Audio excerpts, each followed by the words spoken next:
ಶ್ರೀ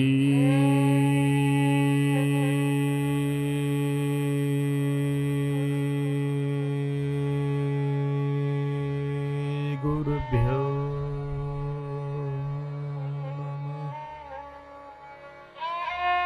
ಓಂ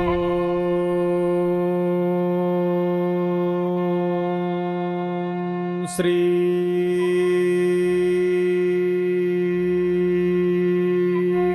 ಬಸವಲಿಂಗಾಯ ನಮಃ.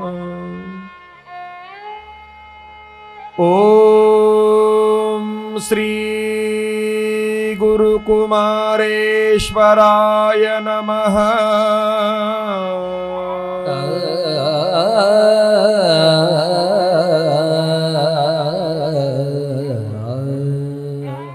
ಶ್ರೀ ಮದಮಲ ಜ್ಞಾನ ಭಕ್ತಿ ಪ್ರೇಮ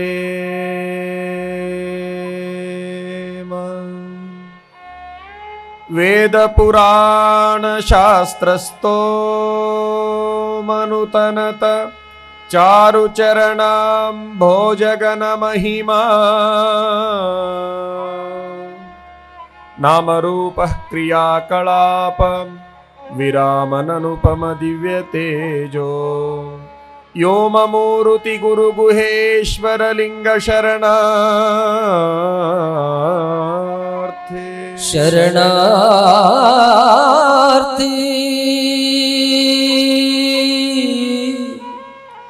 ಶರಣಾರ್ಥಿ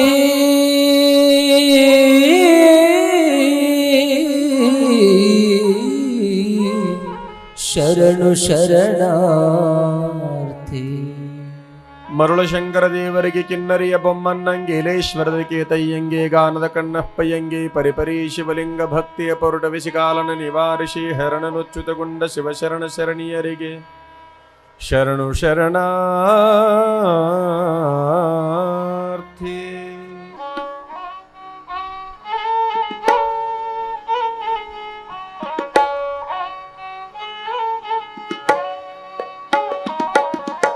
ನೀನಿತ್ತವರವಲ್ಲವೇ ಓ ಸ್ವಾಮಿ ಹೋ ಹಣ್ಣುಗಳು.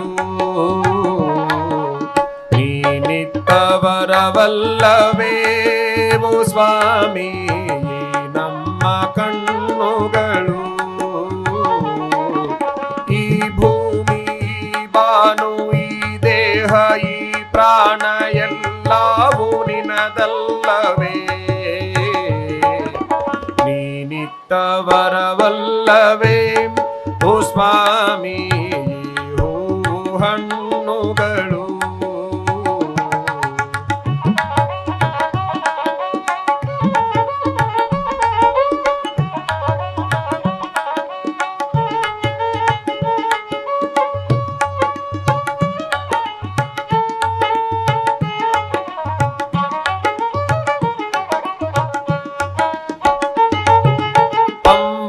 ನದಿಯ ನೀರು ಅಲೆಯಲ್ಲ ನಿನ್ನದು, ತಂಪಾಗಿ ಸುರಿಯುವ ಮಳೆಯಲ್ಲ ನಿನ್ನದು. ಪಂಪಾ ನದಿಯ ನೀರು ಅಲೆಯಲ್ಲ ನಿನ್ನ, ತಂಪಾಗಿ ಸುರಿಯುವ ಮಳೆಯಲ್ಲ ನಿನ್ನ. ಈ ಗಾಳಿ ನೀರು ಆ ಮೋಡ ಆ ಮುಗಿಲು ಎಲ್ಲವೂ ನಿನದಲ್ಲವೇ. ನೀನಿತ್ತವರವಲ್ಲವೇ ಓ ಸ್ವಾಮಿ ಹೂ ಹಣ್ಣುಗಳು.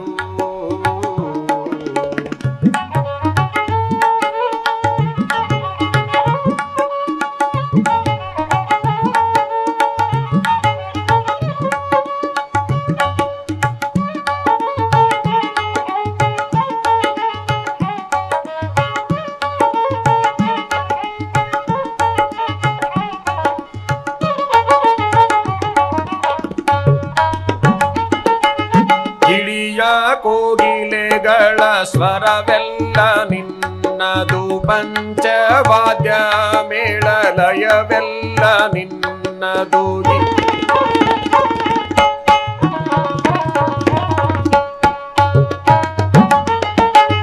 ಗಿಳಿಯ ಕೋಗಿಲೆಗಳ ಸ್ವರವೆಲ್ಲ ನಿನ್ನದು ಪಂಚವಾದ್ಯ ಮೇಳಲಯವೆಲ್ಲ ನಿನ್ನದು ಈ ರಾಗ ಈ ತಾಳ ಈ ಹಾಡು ಈ ಇಂಪು ಎಲ್ಲವೂ ನಿನದಲ್ಲವೇ ನೀನಿತ್ತವರವಲ್ಲವೇ ಓ ಸ್ವಾಮಿ ಹೋ ಹಣ್ಣುಗಳು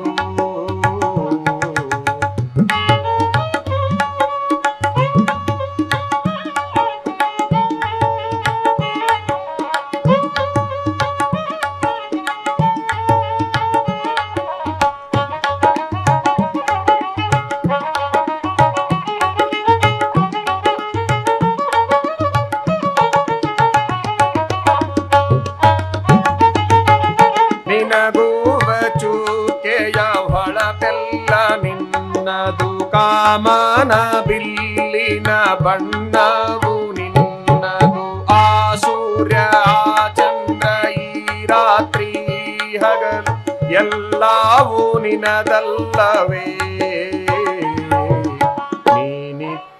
ನೀನಿತ್ತವರವಲ್ಲವೇ ಓ ಸ್ವಾಮಿ ಹೋ ಹಣ್ಣುಗಳು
ನಮ್ಮ ನರ ಜನ್ಮ ನೀ ಕೊಟ್ಟ ವರವು ಸರ್ವಾಂಗ ಚೇತನ ನೀನಿತ್ತವಲವು ಈ ನಮ್ಮ ನರ ಜನ್ಮ ನೀ ಕೊಟ್ಟ ವರವು ಸರ್ವಾಂಗ ಚೇತನ ನೀನಿತ್ತವಲವು ಈ ತನುವು ಈ ಮನವು ಈ ಭಕ್ತಿಯ ಮುಕ್ತಿ ಎಲ್ಲವೂ ನಿನದಲ್ಲವೇ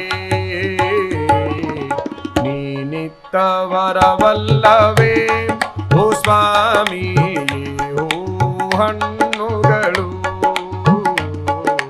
ಈ ನಮ್ಮ ಕಣ್ಣುಗಳು ಈ ನಮ್ಮ ಕಣ್ಣುಗಳು.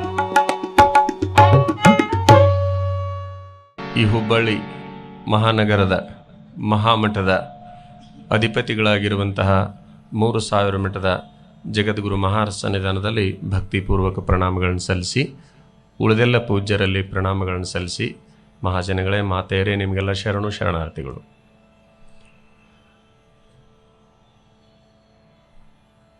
ತಾವೆಲ್ಲ ನಿನ್ನೆ ದರ್ಶನದ ಬಗ್ಗೆ ಕೇಳಿದ್ದೀರಿ.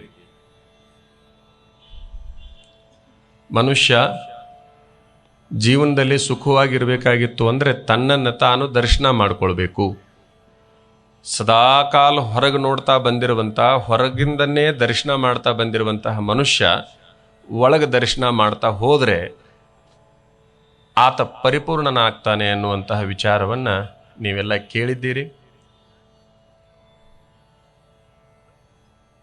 ಕಾನೂನಿಗೆ, ಸಮಾಜಕ್ಕೆ, ಗುರುವಿಗೆ, ತತ್ವಕ್ಕೆ, ಅಂತಃಸಾಕ್ಷಿ, ಇವು 5ಕ್ಕೆ ಯಾರು ಹೆದರಿ ನಡೀತಾರೆ ಅವರು ಜೀವನದೊಳಗೆ ಬಹಳಷ್ಟು ಸುಖವಾಗಿರ್ತಾರೆ. ಈ 5ಕ್ಕೆ ಹೆದರಿ ನಡೆಯೋದೇ ತನ್ನನ್ನು ತಾನು ದರ್ಶನ ಮಾಡಿಕೊಂಡಂಗೆ ಅನ್ನೋದು ನಿಮಗೆಲ್ಲ ಗೊತ್ತಾಗಿದೆ.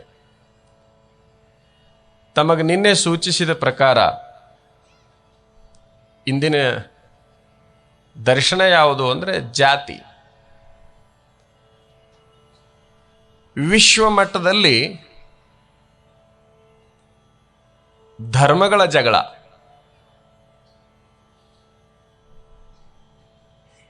ವಿಶ್ವ ಮಟ್ಟದಲ್ಲಿ ಧರ್ಮಗಳ ಜಗಳ, ರಾಜ್ಯ ಮಟ್ಟ, ಜಿಲ್ಲಾ ಮಟ್ಟ, ತಾಲೂಕು ಮಟ್ಟ, ಗ್ರಾಮ ಮಟ್ಟ ಮತ್ತು ಓಣಿಗಳಲ್ಲಿ ಯಾವುದು ಜಾತಿ, ಅದರ ಸಮಸ್ಯೆ. ಧರ್ಮ ಅನ್ನೋ ಶಬ್ದದ ಅರ್ಥ ಬಹಳ ಉಚ್ಚ ಮಟ್ಟದ್ದು. ಆದ್ರೆ ಈಗಿನವರು ಬಹಳಷ್ಟು ಜನ ವಿಶ್ವಮಟ್ಟದಲ್ಲಿ ಅದನ್ನು ಅರ್ಥ ಮಾಡಿಕೊಂಡಿದ್ದು ಬಹಳ ಕೆಳಮಟ್ಟಕ್ಕೆ ಅರ್ಥ ಮಾಡಿಕೊಂಡು ಅದಕ್ಕಾಗಿ ಬಡದಾಡ್ತಾ ಇದ್ದಾರೆ. ಧರ್ಮ ಅಂದರೆ ಬಡದಾಡು ಅಂತ ಹೇಳೋದಲ್ಲ, ಬಡದಾಡಬೇಡ ಅಂತ ಹೇಳೋದು. ಅದಕ್ಕಾಗಿಯೇ ಬಡದಾಡ್ತೀವಿ ಅಂತಂದರೆ ಅದು ಹೇಗೆ ಧರ್ಮ ಆಗ್ತದೆ? ಅದು ಅಧರ್ಮ ಆಗ್ತದೆ. ಧರ್ಮ ಎಲ್ಲರನ್ನು ಕಾಯುವಂತಹದ್ದೇ ಹೊರತಾಗಿ ಕೊಲ್ಲುವಂತಹದ್ದು ಅಲ್ಲ.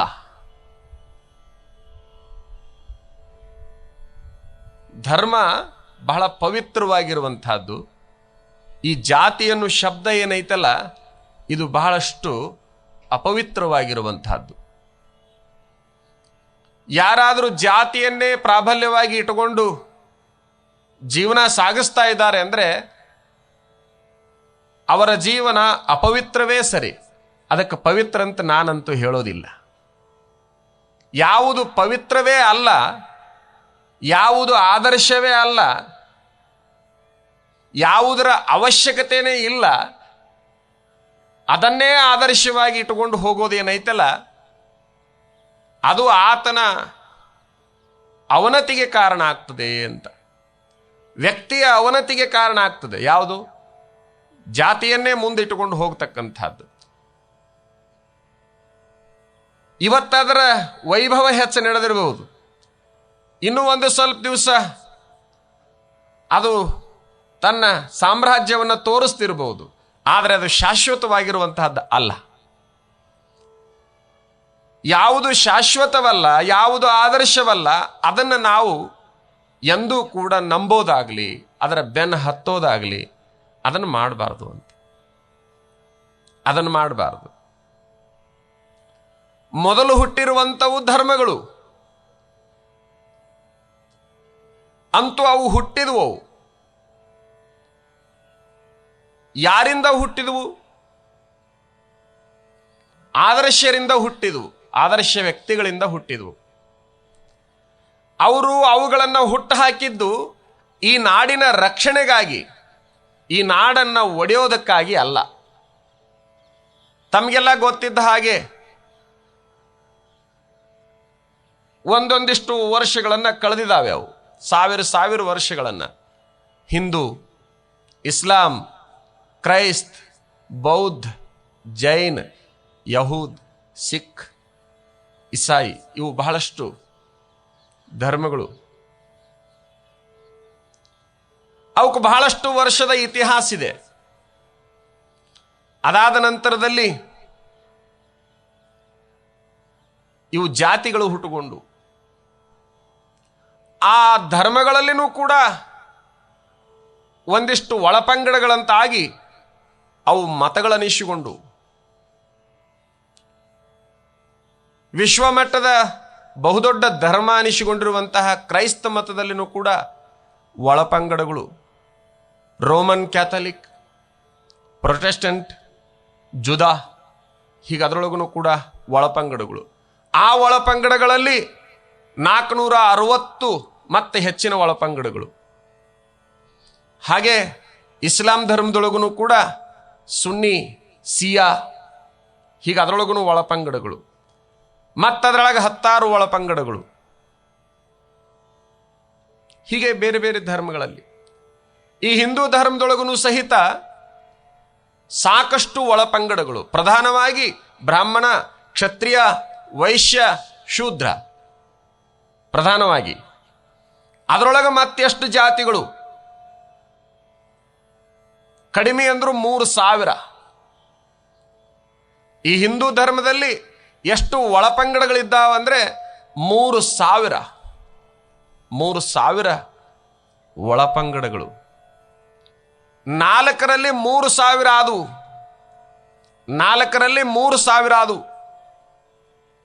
4 ಒಂದು ಧರ್ಮದಲ್ಲಿ ಹುಟ್ಟುಕೊಂಡವಲ್ಲ, ಅವರು 4 ಜನ. ಒಬ್ಬ ಅತ್ಯಂತ ಬುದ್ಧಿವಂತ ಇದ್ದ. 4 ಜನ ಒಂದೇ ಹೊಟ್ಟಿ ಒಳಗೆ ಹುಟ್ಟಿದವರು. ಇವರು ಒಂದೇ ತಾಯಿ ಮಕ್ಕಳು. ಬ್ರಾಹ್ಮಣ, ಕ್ಷತ್ರಿಯ, ವೈಶ್ಯ, ಶೂದ್ರ ಅಂತೇನು ಕರಿತೀವಲ್ಲ, 4 ಜನ ಒಂದೇ ಹೊಟ್ಟೆಯಿಂದ ಹುಟ್ಟಿದವರು. ಒಬ್ಬ ಬಹಳಷ್ಟು ಬುದ್ಧಿವಂತನಿದ್ದ, ಆತನಿಗೆ ಬ್ರಾಹ್ಮಣ ಅಂದ್ರು. ಇನ್ನೊಬ್ಬ ಮಹಾಶೂರನಿದ್ದ, ಆತನಿಗೆ ಕ್ಷತ್ರಿಯ ಅಂದ್ರು. ಒಬ್ಬ ವ್ಯವಹಾರದಲ್ಲಿ ಬಹಳಷ್ಟು ಜಾಣನಾಗಿದ್ದ, ಆತನಿಗೆ ವೈಶ್ಯ ಅಂದ್ರು. ಇನ್ನೊಬ್ಬ ಶ್ರಮದಲ್ಲಿ ಎಲ್ಲರಿಗಿಂತ ಮುಂದಿದ್ದ, ಆತನಿಗೆ ಶ್ರಾಮಿಕ ಅಂದ್ರು, ಶೂದ್ರನಿಗೆ. ಇವರು 4 ಜನ ಒಂದೇ ಹೊಟ್ಟೆಯೊಳಗೆ ಹುಟ್ಟಿದವರು. ಇವರು ಬೇರೆ ಬೇರೆ ಕಡೆಗೆ ಹುಟ್ಟಿದವರಲ್ಲ. ಇನ್ನೂ ನಿಮಗೆ ಬಹಳ ಸೂಕ್ಷ್ಮವಾಗಿ, ನಮಗೆ ಬಹಳ ದೊಡ್ಡ ಆಧಾರ ಅಂದ್ರೆ ವೇದ. ವೇದಕ್ಕಿಂತ ಪೂರ್ವಕ್ಕೆ ಹೋಗ್ತೀವಿ ಅಂದ್ರೆ ಏನೂ ಸಿಗೋದಿಲ್ಲ. ಇವು ಎಲ್ಲವೂ ಇತ್ತಿತ್ತಲಾಗಿ ಸಿಗುವಂಥವು. ವೇದ ಬಹಳಷ್ಟು ಹಳೆಯದು. ಅದು ಮಹಾಭಾರತದ ಪೂರ್ವ, ಅದು ರಾಮಾಯಣದ ಪೂರ್ವ. ವೇದ ಇಸ್ಲಾಂ ಧರ್ಮದ ಪೂರ್ವ, ಕ್ರೈಸ್ತ ಧರ್ಮದ ಪೂರ್ವ, ಹಿಂದೂ ಧರ್ಮದ ಪೂರ್ವ, ಜೈನ, ಬೌದ್ಧ ಏನು ಧರ್ಮಗಳು ಬರ್ತಾವಲ್ಲ, ಇವು ಎಲ್ಲವುಗಳ ಪೂರ್ವದಲ್ಲಿ ಯಾವುದು ಸಿಗುತ್ತೆ ಅಂದ್ರೆ ವೇದ ಸಿಗುತ್ತೆ. ಆ ವೇದ ಭಾರತದ್ದು ಅನ್ನುವಂಥ ಹೆಮ್ಮೆ ನಮ್ಮದು. ಬಹಳ ಖುಷಿ ಪಡಬೇಕು ನೀವೆಲ್ಲ. ಯಾವುದು ಪೂರ್ವ ಪೂರ್ವ ಪೂರ್ವ ಅಂತ ನಾವು ಹೇಳ್ತೀವಲ್ಲ, ಅದು ಭಾರತದಲ್ಲಿ ಹುಟ್ಟಿರುವಂತಹದ್ದು ವೇದ. ಅವು 4. ಆ ವೇದ ಏನು ಮಾಡ್ತದೆ ಅಂತಂದ್ರೆ ಈ 4 ವಿಮರ್ಶೆ ಮಾಡ್ತದೆ. ಎಲ್ಲಿದಾವು ಇವು? ಅವು 4 ನೋಡಿ. ನಾ ಹೇಳಕತ್ತಿದ್ದು ಸುಮ್ಮನೆ ಅಲ್ಲ, ವೇದದ ಆಧಾರ. ಬ್ರಾಹ್ಮಣೋಶ್ಯ ಮುಖಮಾಸೀತ್ ಬಾಹೋರಾಜನ್ಯಕೃತಃ ಊರೋ ತದಶ್ಯ ಯದ್ವೈಶ್ಯ ಪದ್ಭ್ಯಾಗುಂ ಶೂದ್ರೋ ಅಜಾಯತ. ಪ್ರತಿಯೊಬ್ಬ ಮನುಷ್ಯ ಬ್ರಾಹ್ಮಣ, ಪ್ರತಿಯೊಬ್ಬ ಮನುಷ್ಯ ಕ್ಷತ್ರಿಯ, ಪ್ರತಿಯೊಬ್ಬ ಮನುಷ್ಯ ವೈಶ್ಯ, ಪ್ರತಿಯೊಬ್ಬನೂ ಶೂದ್ರ. ನನ್ನನ್ನು ಹಿಡ್ಕೊಂಡು ಎಲ್ಲರೂ ಶೂದ್ರರು, ಎಲ್ಲರೂ ವೈಶ್ಯರು, ಎಲ್ಲರೂ ಕ್ಷತ್ರಿಯರು, ಎಲ್ಲರೂ ಬ್ರಾಹ್ಮಣರು. ತಲೆಯೇ ಬ್ರಾಹ್ಮಣ, ಕೈಗಳೇ ಕ್ಷತ್ರಿಯ, ಹೊಟ್ಟೆ ಅಂತೇನೈತಲ್ಲ ಇದು ವೈಶ್ಯ. ಅದರ ತೆಳಗೇನು ಎರಡನ್ನೂ ಕಳಿಸೋ ಜಾಗ ಅದಾವಲ್ಲ ಅದೇ ಶೂದ್ರ. ಒಂದು ಹೇಳ್ತದೆ ಅದು ಬ್ರಾಹ್ಮಣನ ಕೆಲಸ ಆಯಿತು, 2 ಮಾಡ್ತಾವ ಕ್ಷತ್ರಿಯನ ಕೆಲಸ ಆಯಿತು. ಏನು ಹೊಟ್ಟಿ ಹಾಕ್ಕೊಂಡಿದ್ದನ್ನು ವ್ಯಾಪಾರ ಮಾಡಿ ಎಲ್ಲ ಕಡೆಗೆ ಎಲ್ಲೆಲ್ಲಿ ಏನೇನು ಕಳಿಸುತ್ತಲ್ಲ ಅದು ವ್ಯಾಪಾರಿ ಕೆಲಸ ಮಾಡಿತು. ಇಷ್ಟೇ ಅದೇ. ಅವರು ಬ್ರಾಹ್ಮಣರು, ಇವರು ಶೂದ್ರರು ಅನ್ನುವಂತಹ ವ್ಯತ್ಯಾಸವೇ ಇಲ್ಲ. ಇದೆಲ್ಲ ಹೀಗೆ ಕೆಲವು ಜನ ಹುಟ್ಟಿಸಿಕೊಂಡಿರುವಂತಹ ವ್ಯವಸ್ಥೆ. ಇದರಿಂದ ನಾವು ಹೊರಗೆ ಬಂದಾಗ ಮಾತ್ರ ಬಹಳಷ್ಟು ಖುಷಿ ಒಳಗಿರ್ಲಿಕ್ಕೆ ಸಾಧ್ಯ, ಸಂತೋಷದೊಳಗಿರ್ಲಿಕ್ಕೆ ಸಾಧ್ಯ. ಆ ಬ್ರಾಹ್ಮಣರಲ್ಲಿ ಒಡಕದು. ಮತ್ತೆ ವೈಷ್ಣವ, ಶೈವ, ವೈದಿಕ, ನಿಯೋಗಿ, ಹೀಗೆ ಬಹಳಷ್ಟು. ಕ್ಷತ್ರಿಯರೊಳಗೆ ಸೂರ್ಯವಂಶ, ಚಂದ್ರವಂಶ, ಅವರೊಳಗೆ ಬಹಳಷ್ಟು. ಅಲ್ಲಿ ಕೆಲವಷ್ಟಾದವು. ಈ ವೈಶ್ಯರೊಳಗೆ, ಶೂದ್ರರೊಳಗೆ ಬಹಳಷ್ಟು ಪಂಗಡಗಳಾಗಿ ಆಗಿ ಆಗಿ ಏನಾಯಿತು ಅಂತಂದ್ರೆ ಬಹಳಷ್ಟು ಮತಗಳು ಹುಟ್ಟುಕೊಂಡು, ಜಾತಿಗಳು ಹುಟ್ಟುಕೊಂಡು, ಈ ವ್ಯವಸ್ಥೆಯಿಂದ ನಾವು ಹೊರಗೆ ಬರಬೇಕಾಗಿದ್ರೆ, ಈ ಜಾತಿ ವ್ಯವಸ್ಥೆಯಿಂದ ನನಗೆ ಬಹಳ ಸಂತೋಷ ಅನಿಸ್ತು. ಇಂದಿನ ಪೇಪರನ್ನು ನೋಡಿ, ವ್ಯಕ್ತಿಯ ಅರ್ಹತೆಗೆ ಜಾತಿ ಆಧಾರವಾಗೋದಿಲ್ಲ ಅನ್ನುವಂಥದ್ದು ರತನ್ ಟಾಟಾ ಹೇಳಿದ್ದಾರೆ. ಬಹಳ ದೊಡ್ಡ ಉದ್ಯಮಿ, ರಾಷ್ಟ್ರದ ಬಹುದೊಡ್ಡ ಉದ್ಯಮಿ. ಅಂಥವರು ಸಹಿತ ಜಾತಿಯಿಂದ ಹೊರಗೆ ಬನ್ನಿ ಅಂತ ಹೇಳ್ತಾ ಇದ್ದಾರೆ. ಎಲ್ಲಿಯವರೆಗೆ ವ್ಯಕ್ತಿ ಜಾತಿಯಿಂದ ಹೊರಗೆ ಬರೋದಿಲ್ಲ, ಅವ ಉನ್ನತ ಮಟ್ಟಕ್ಕೆ ಬರಲಿಕ್ಕೆ ಸಾಧ್ಯವೇ ಇಲ್ಲ. ಆತ ಕಾವಿಧಾರಿ ಆಗಿರ್ಬೋದು, ಆತ ಖಾದಿದಾರಿ ಆಗಿರ್ಬೋದು, ಇನ್ಯಾವುದೋ ಆಗಿರ್ಬೋದು. ಒಂದರಿಂದ ಹೊರಗೆ ಬರಬೇಕಾವ ದೊಡ್ಡವನನಿಸಿಕೊಳ್ಬೇಕಾಗಿದ್ರೆ ಜಾತಿಯಿಂದ ಹೊರಗೆ ಬರಬೇಕು. ಬಸವಣ್ಣಂತಾನ ಇವು ಹೆಂಗೆ ಹುಟ್ಟುಕೊಂಡು ಜಾತಿಗಳು? ಕೆಲಸದ ಮೇಲೆ ಹುಟ್ಟುಕೊಂಡು ಅಂತಾನ ಬಸವಣ್ಣ. ಅವರವರು ಒಂದೊಂದು ಕೆಲಸಗಳನ್ನು ಆಯ್ಕೆ ಮಾಡಿಕೊಂಡ್ರು. ಆ ಕೆಲಸಗಳಿಂದ ಆ ವ್ಯಕ್ತಿಗಳಿಗೆ ಜಾತಿ ಬಂತು. ಕಾಸಿ ಕಮ್ಮಾರನಾದ, ಬೀಸಿ ಮಡಿವಾಳನಾದ, ಹಾಸನಿಕ್ಕಿ ಸಾಲಿಗನಾದ, ಇವೆಲ್ಲ ಹೀಗೆ ಒಂದೊಂದು ಮಾಡ್ಕೊಂತ ಒಬ್ಬೊಬ್ರು ಹಾಕೊಂತ ಬಂದ್ರು. ನಿಮಗೆಲ್ಲ ಸರ್ನೇಮ್, ಅಡ್ರೆಸ್ ಅಂತದವಲ್ಲ, ಹೌದಾ?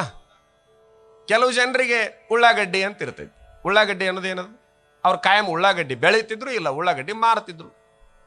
ಬೆಳ್ಳುಳ್ಳಿ ಅಂತ ಅವ್ರು ಬೆಳ್ಳುಳ್ಳಿ ವ್ಯಾಪಾರದೊಳಗರನ್ರಿ, ಬೆಳ್ಳುಳ್ಳಿ ಬೆಳೆಯೋದ್ರೊಳಗರನ್ರಿ ಸಿಕ್ಕಾಪಟ್ಟೆ ಮುಂದಿದ್ರು.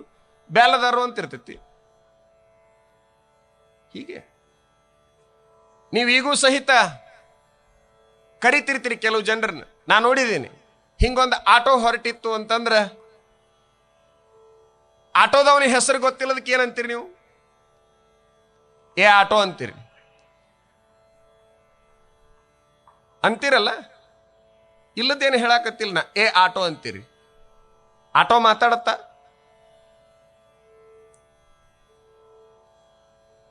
ನಿಮಗೆ ಹೆಂಗೆ ತಿಳಿಯುತ್ತೋ ಹಂಗೆ ನಿಲ್ಲಿಸ್ತೀರಿ. ಹಂಗಂತೇಳಿ ಕೆಲವು ಸಾರಿ ಅದನ್ನ ನೋಡಿ ಅನ್ಕೊಂತ ಹೋದ್ರೆ ಸಮಸ್ಯೆನೂ ಆಗ್ತದೆ. ಒಬ್ಬ ಕಸಬರಿಗೆ ಮಾರಕ್ಕೆ ಹೊಂಟಾನಂತ ತಿಳ್ಕೊಳ್ರಿ, ತಪ್ಪಾಗೋದಿಲ್ಲ? ತಪ್ಪಾಗತ್ತ ಇಲ್ಲ? ಹಂಗಂದ ನೋಡ್ರಿ, ಚಲೋ ಗೌರವದಿಂದ ಅವನು ಕರೆದ್ರ ಹಿಡಿಕಿ ನಿಮ್ಮ ಕೈಯಾಗ ಕೊಡ್ತಾನೆ. ಮತ್ತೆ ಅದನ್ನ ಹೆಸರಿಟ್ಟು ಕರೆದ್ರ ಎಷ್ಟು ವ್ಯತ್ಯಾಸ ಅಲ್ಲ? ಒಂದು ಸಣ್ಣ ವ್ಯಾಪಾರಿ ಸೂಚನೆ ನಮಗೆ ಗೊತ್ತಾಗ್ತದೆ, ನೋವು ಅನಿಸ್ತದಲ್ಲ. ಹಾಗೇನಾದ್ರೂ ಉಚ್ಚಾರ ಮಾಡಿದ್ರೆ, ಹಾಗೇನಾದ್ರೂ ಕರೆದ್ರೆ ಹಂಗ ಆಗಬಾರ್ದು ಅಂತ ಶಾಸ್ತ್ರ ಹೇಳ್ತದೆ. ಜನ್ಮನ ಜಾಯತೆ ಶೂದ್ರ ಕರ್ಮಣ ದ್ವಿಜ ಉಚ್ಯತೆ ಅಂತ. ಎಲ್ಲರೂ ಹುಟ್ಟುತ್ತಲೇ ಶೂದ್ರರೇ. ಏನು ತಾಯಿ ಹೊಟ್ಟೆಗಿಂದ ಬರ್ತೀವಲ್ಲ ಅವಾಗ ಎಲ್ಲರೂ ಶೂದ್ರರು. ಬರ್ತಾ ಬರ್ತಾ ಬರ್ತಾ ನಾವು ಬೇರೆ ಬೇರೆ ತೆರನೊಳಗೆ ಬದಲಾವಣೆ ಆಗ್ತೀವಿ. ಕರ್ಮದಿಂದ ಬ್ರಾಹ್ಮಣ. ತಮಗ ಕೆಲವು ಸೂಚನೆಗಳನ್ನು ಕೊಡ್ತೀನಿ, ಅವನ್ನು ಪಾಲಿಸುವಂತಹ ಪ್ರಯತ್ನವನ್ನು ಮಾಡಬೇಕು. ನಿಮಗೇನಾದರೂ ಜಾತಿಯಿಂದ ಸಣ್ಣವರು ಅನ್ನೋ ಭಾವನೆ ಇದ್ರೆ, ಯಾರಿಗಾದರೂ ಇದ್ರೆ, ಅವರು ಬಹಳ ದೊಡ್ಡವರು ಅನಿಸ್ಕೋಬೇಕಾಗಿತ್ತು ಅಂದ್ರೆ, ನಮ್ಮನ್ನೆಲ್ಲರೂ ತಿರಸ್ಕಾರ ಮಾಡ್ತಾರ ಅನ್ನುವಂತಹ ನೋವಿದ್ದಾಗ ನಮ್ಮನ್ನೆಲ್ಲರೂ ಪುರಸ್ಕರಿಸಬೇಕು ಅನ್ನುವಂತಹ ವಿಚಾರ ನಿಮ್ಮ ತಲೆಯೊಳಗಿದ್ರೆ ನೀವು ಏನು ಮಾಡಬೇಕು ಅಂತಂದ್ರೆ, ಮೊದಲನೇದಾಗಿ ವಿದ್ಯಾವಂತರಾಗಬೇಕು. ಜಾತಿಯಿಂದ ಹೊರಗೆ ಬರಬೇಕಾಗಿದ್ರೆ ವಿದ್ಯಾವಂತರಾಗಬೇಕು. ಅದಾದ ನಂತರದಲ್ಲಿ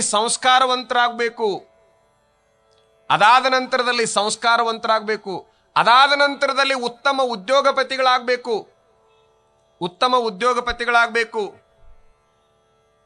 ಹೀಗೆ ನೀವು ಯಾವುದಾದ್ರೂ ಒಂದು ವ್ಯವಸ್ಥೆಯೊಳಗೆ ಮುಂದುವರೆದಿದ್ದೇ ಆದ್ರೆ ಅಲ್ಲಿ ಅವರು ಯಾವ ಜಾತಿಗೆ ಸಂಬಂಧಪಟ್ಟವರು ಅನ್ನುವಂತಹದ್ದು ಲೆಕ್ಕಕ್ಕೆ ಬರೋದಿಲ್ಲ. ಅವರ ಸಾಧನೆ ಎದ್ದು ಕಾಣ್ತದೆ, ಅವರ ಜಾತಿ ಎದ್ದು ಕಾಣೋದಿಲ್ಲ.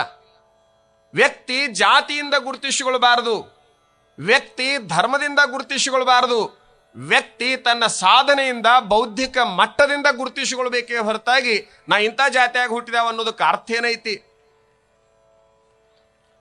ನಾನು ಡಾಕ್ಟರ್ನ ಮಗ, ನಿರುದ್ಯೋಗಿ ಅಂದ್ರೆ ಬೆಲೆ ಐತಿ?